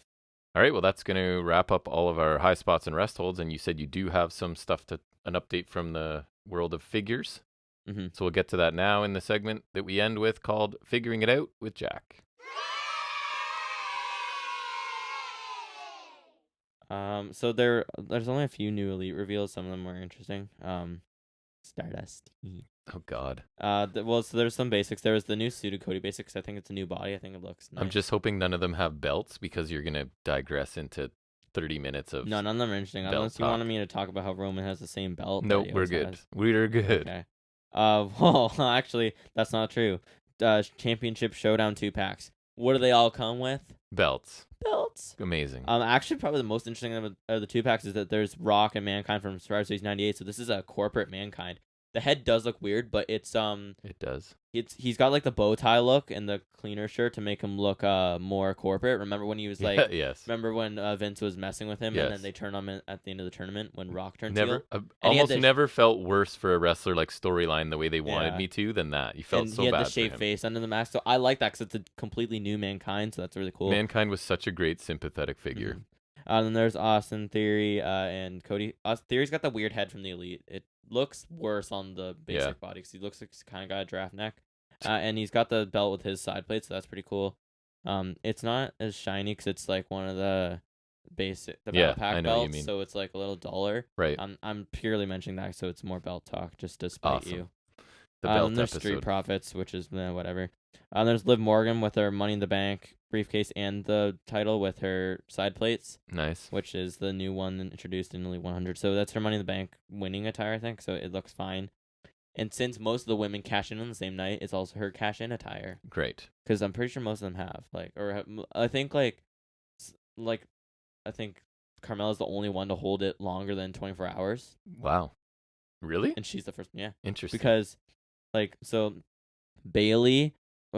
Bliss, Bailey, Nikki Ash, or sorry, Bailey and Liv Morgan all cashed in the same night. Nikki Ash cashed in the Raw after. Mm-hmm. And Asuka, remember that was when Becky Lynch was pregnant, so she held it for less than 24 hours. She never cashed in, but she also held it for Gave 20, it. Yeah, less yeah. than 24 hours. Anyway, so yeah, that was interesting. I thought that was weird. So then there's also Street Profits, and they got like the cloth jerseys. Apparently no Velcro on the back, so you can just slip it over. So that's cool. That they look pretty nice. Yep. Dawkins' body is a little weird, but you can cover it up and then forward. It's also nice. Those are really nice. Yep. Roman Reigns just a repaint with the different head that they use in the 3-pack, so that's fine. Lashley's nice. He's got the Shiner US title with his side plates that looks really nice, and he's got the half yellow, half black Nice. plates. And then the creme de la creme of the set, Dusty Rhodes WrestleMania 32 Stardust with the polka dot ladder. Nice. I love it. It's sleeveless Stardust, so that's pretty cool. And then the Chase variant is Stardust, and like one of my favorite Stardust looks is the blue and silver. Right. That's really nice. But no polka dots on the ladder. No, because that one they always do the same accessories in the standard Chase, so they have to include the ladder. But it makes sense to just do normal ladder because then the polka dot ladder is member from that one match. Right. So yeah, that's cool. I like that because the only Stardust Elite that they did in the first run was like I think when he debuted the Stardust look, and it was like the gold paint. Because nobody likes Stardust. Because he was teaming with Goldust, and Stardust is awesome and whatnot. Of course. So, I don't know. I think it's really cool to get an update Stardust. I'm gonna get both of them because Stardust makes me chuckle. It does. He's funny. Then there's top picks, but there's this Cody Rhodes. It's pretty much it's just a repaint, but it's different types, so that looks cool. Mm-hmm. And then re-releasing because when you re-release action figures or when you put out an action figures anytime, you want to be up to date, right? So why not re-release an eye patch Rey Mysterio from 3 years ago? Extraction. Exactly. Eye extraction. It's a straight re-release, and then you got to re-release a figure that they just put out, right? So Elite 99 Riddle. Nice. Matt Riddle. Matt. He's got a first name now. He does. Yeah. That's and it? I want the Seth Rollins from Elite 99. Just thought I'd throw that out there. All right. You can want that all you want. And I want Stardust. And I think that's wrapping up 152. How long was that? 2 hours and 20 minutes. Oh, that's not. With 2 hours and 12 Access, minutes being talk about belts. Hey. Just kidding. Not quite that much. Maybe the 20 minutes. But we'll be back next week. We plan on checking out Collision. We will preview Forbidden Door too. And we'll yeah, that's right. Forbidden Door. So yeah, so there's gonna be this weird thing if we talk about Collision. That's the only thing I don't like about it. It's like we're always gonna be like away. a week behind. Yeah. You know what I mean? Yeah. Like, I don't know. It's a little annoying to me, but we will check it out. Yeah, because it's the first one. We can throw it in Highspots and Restholds. Yeah. Maybe. Yeah, okay. So be on the lookout for that. We'll be back a week from today with episode 153. We hope you're all doing well. We appreciate you checking us out. And until we see you next week, take care.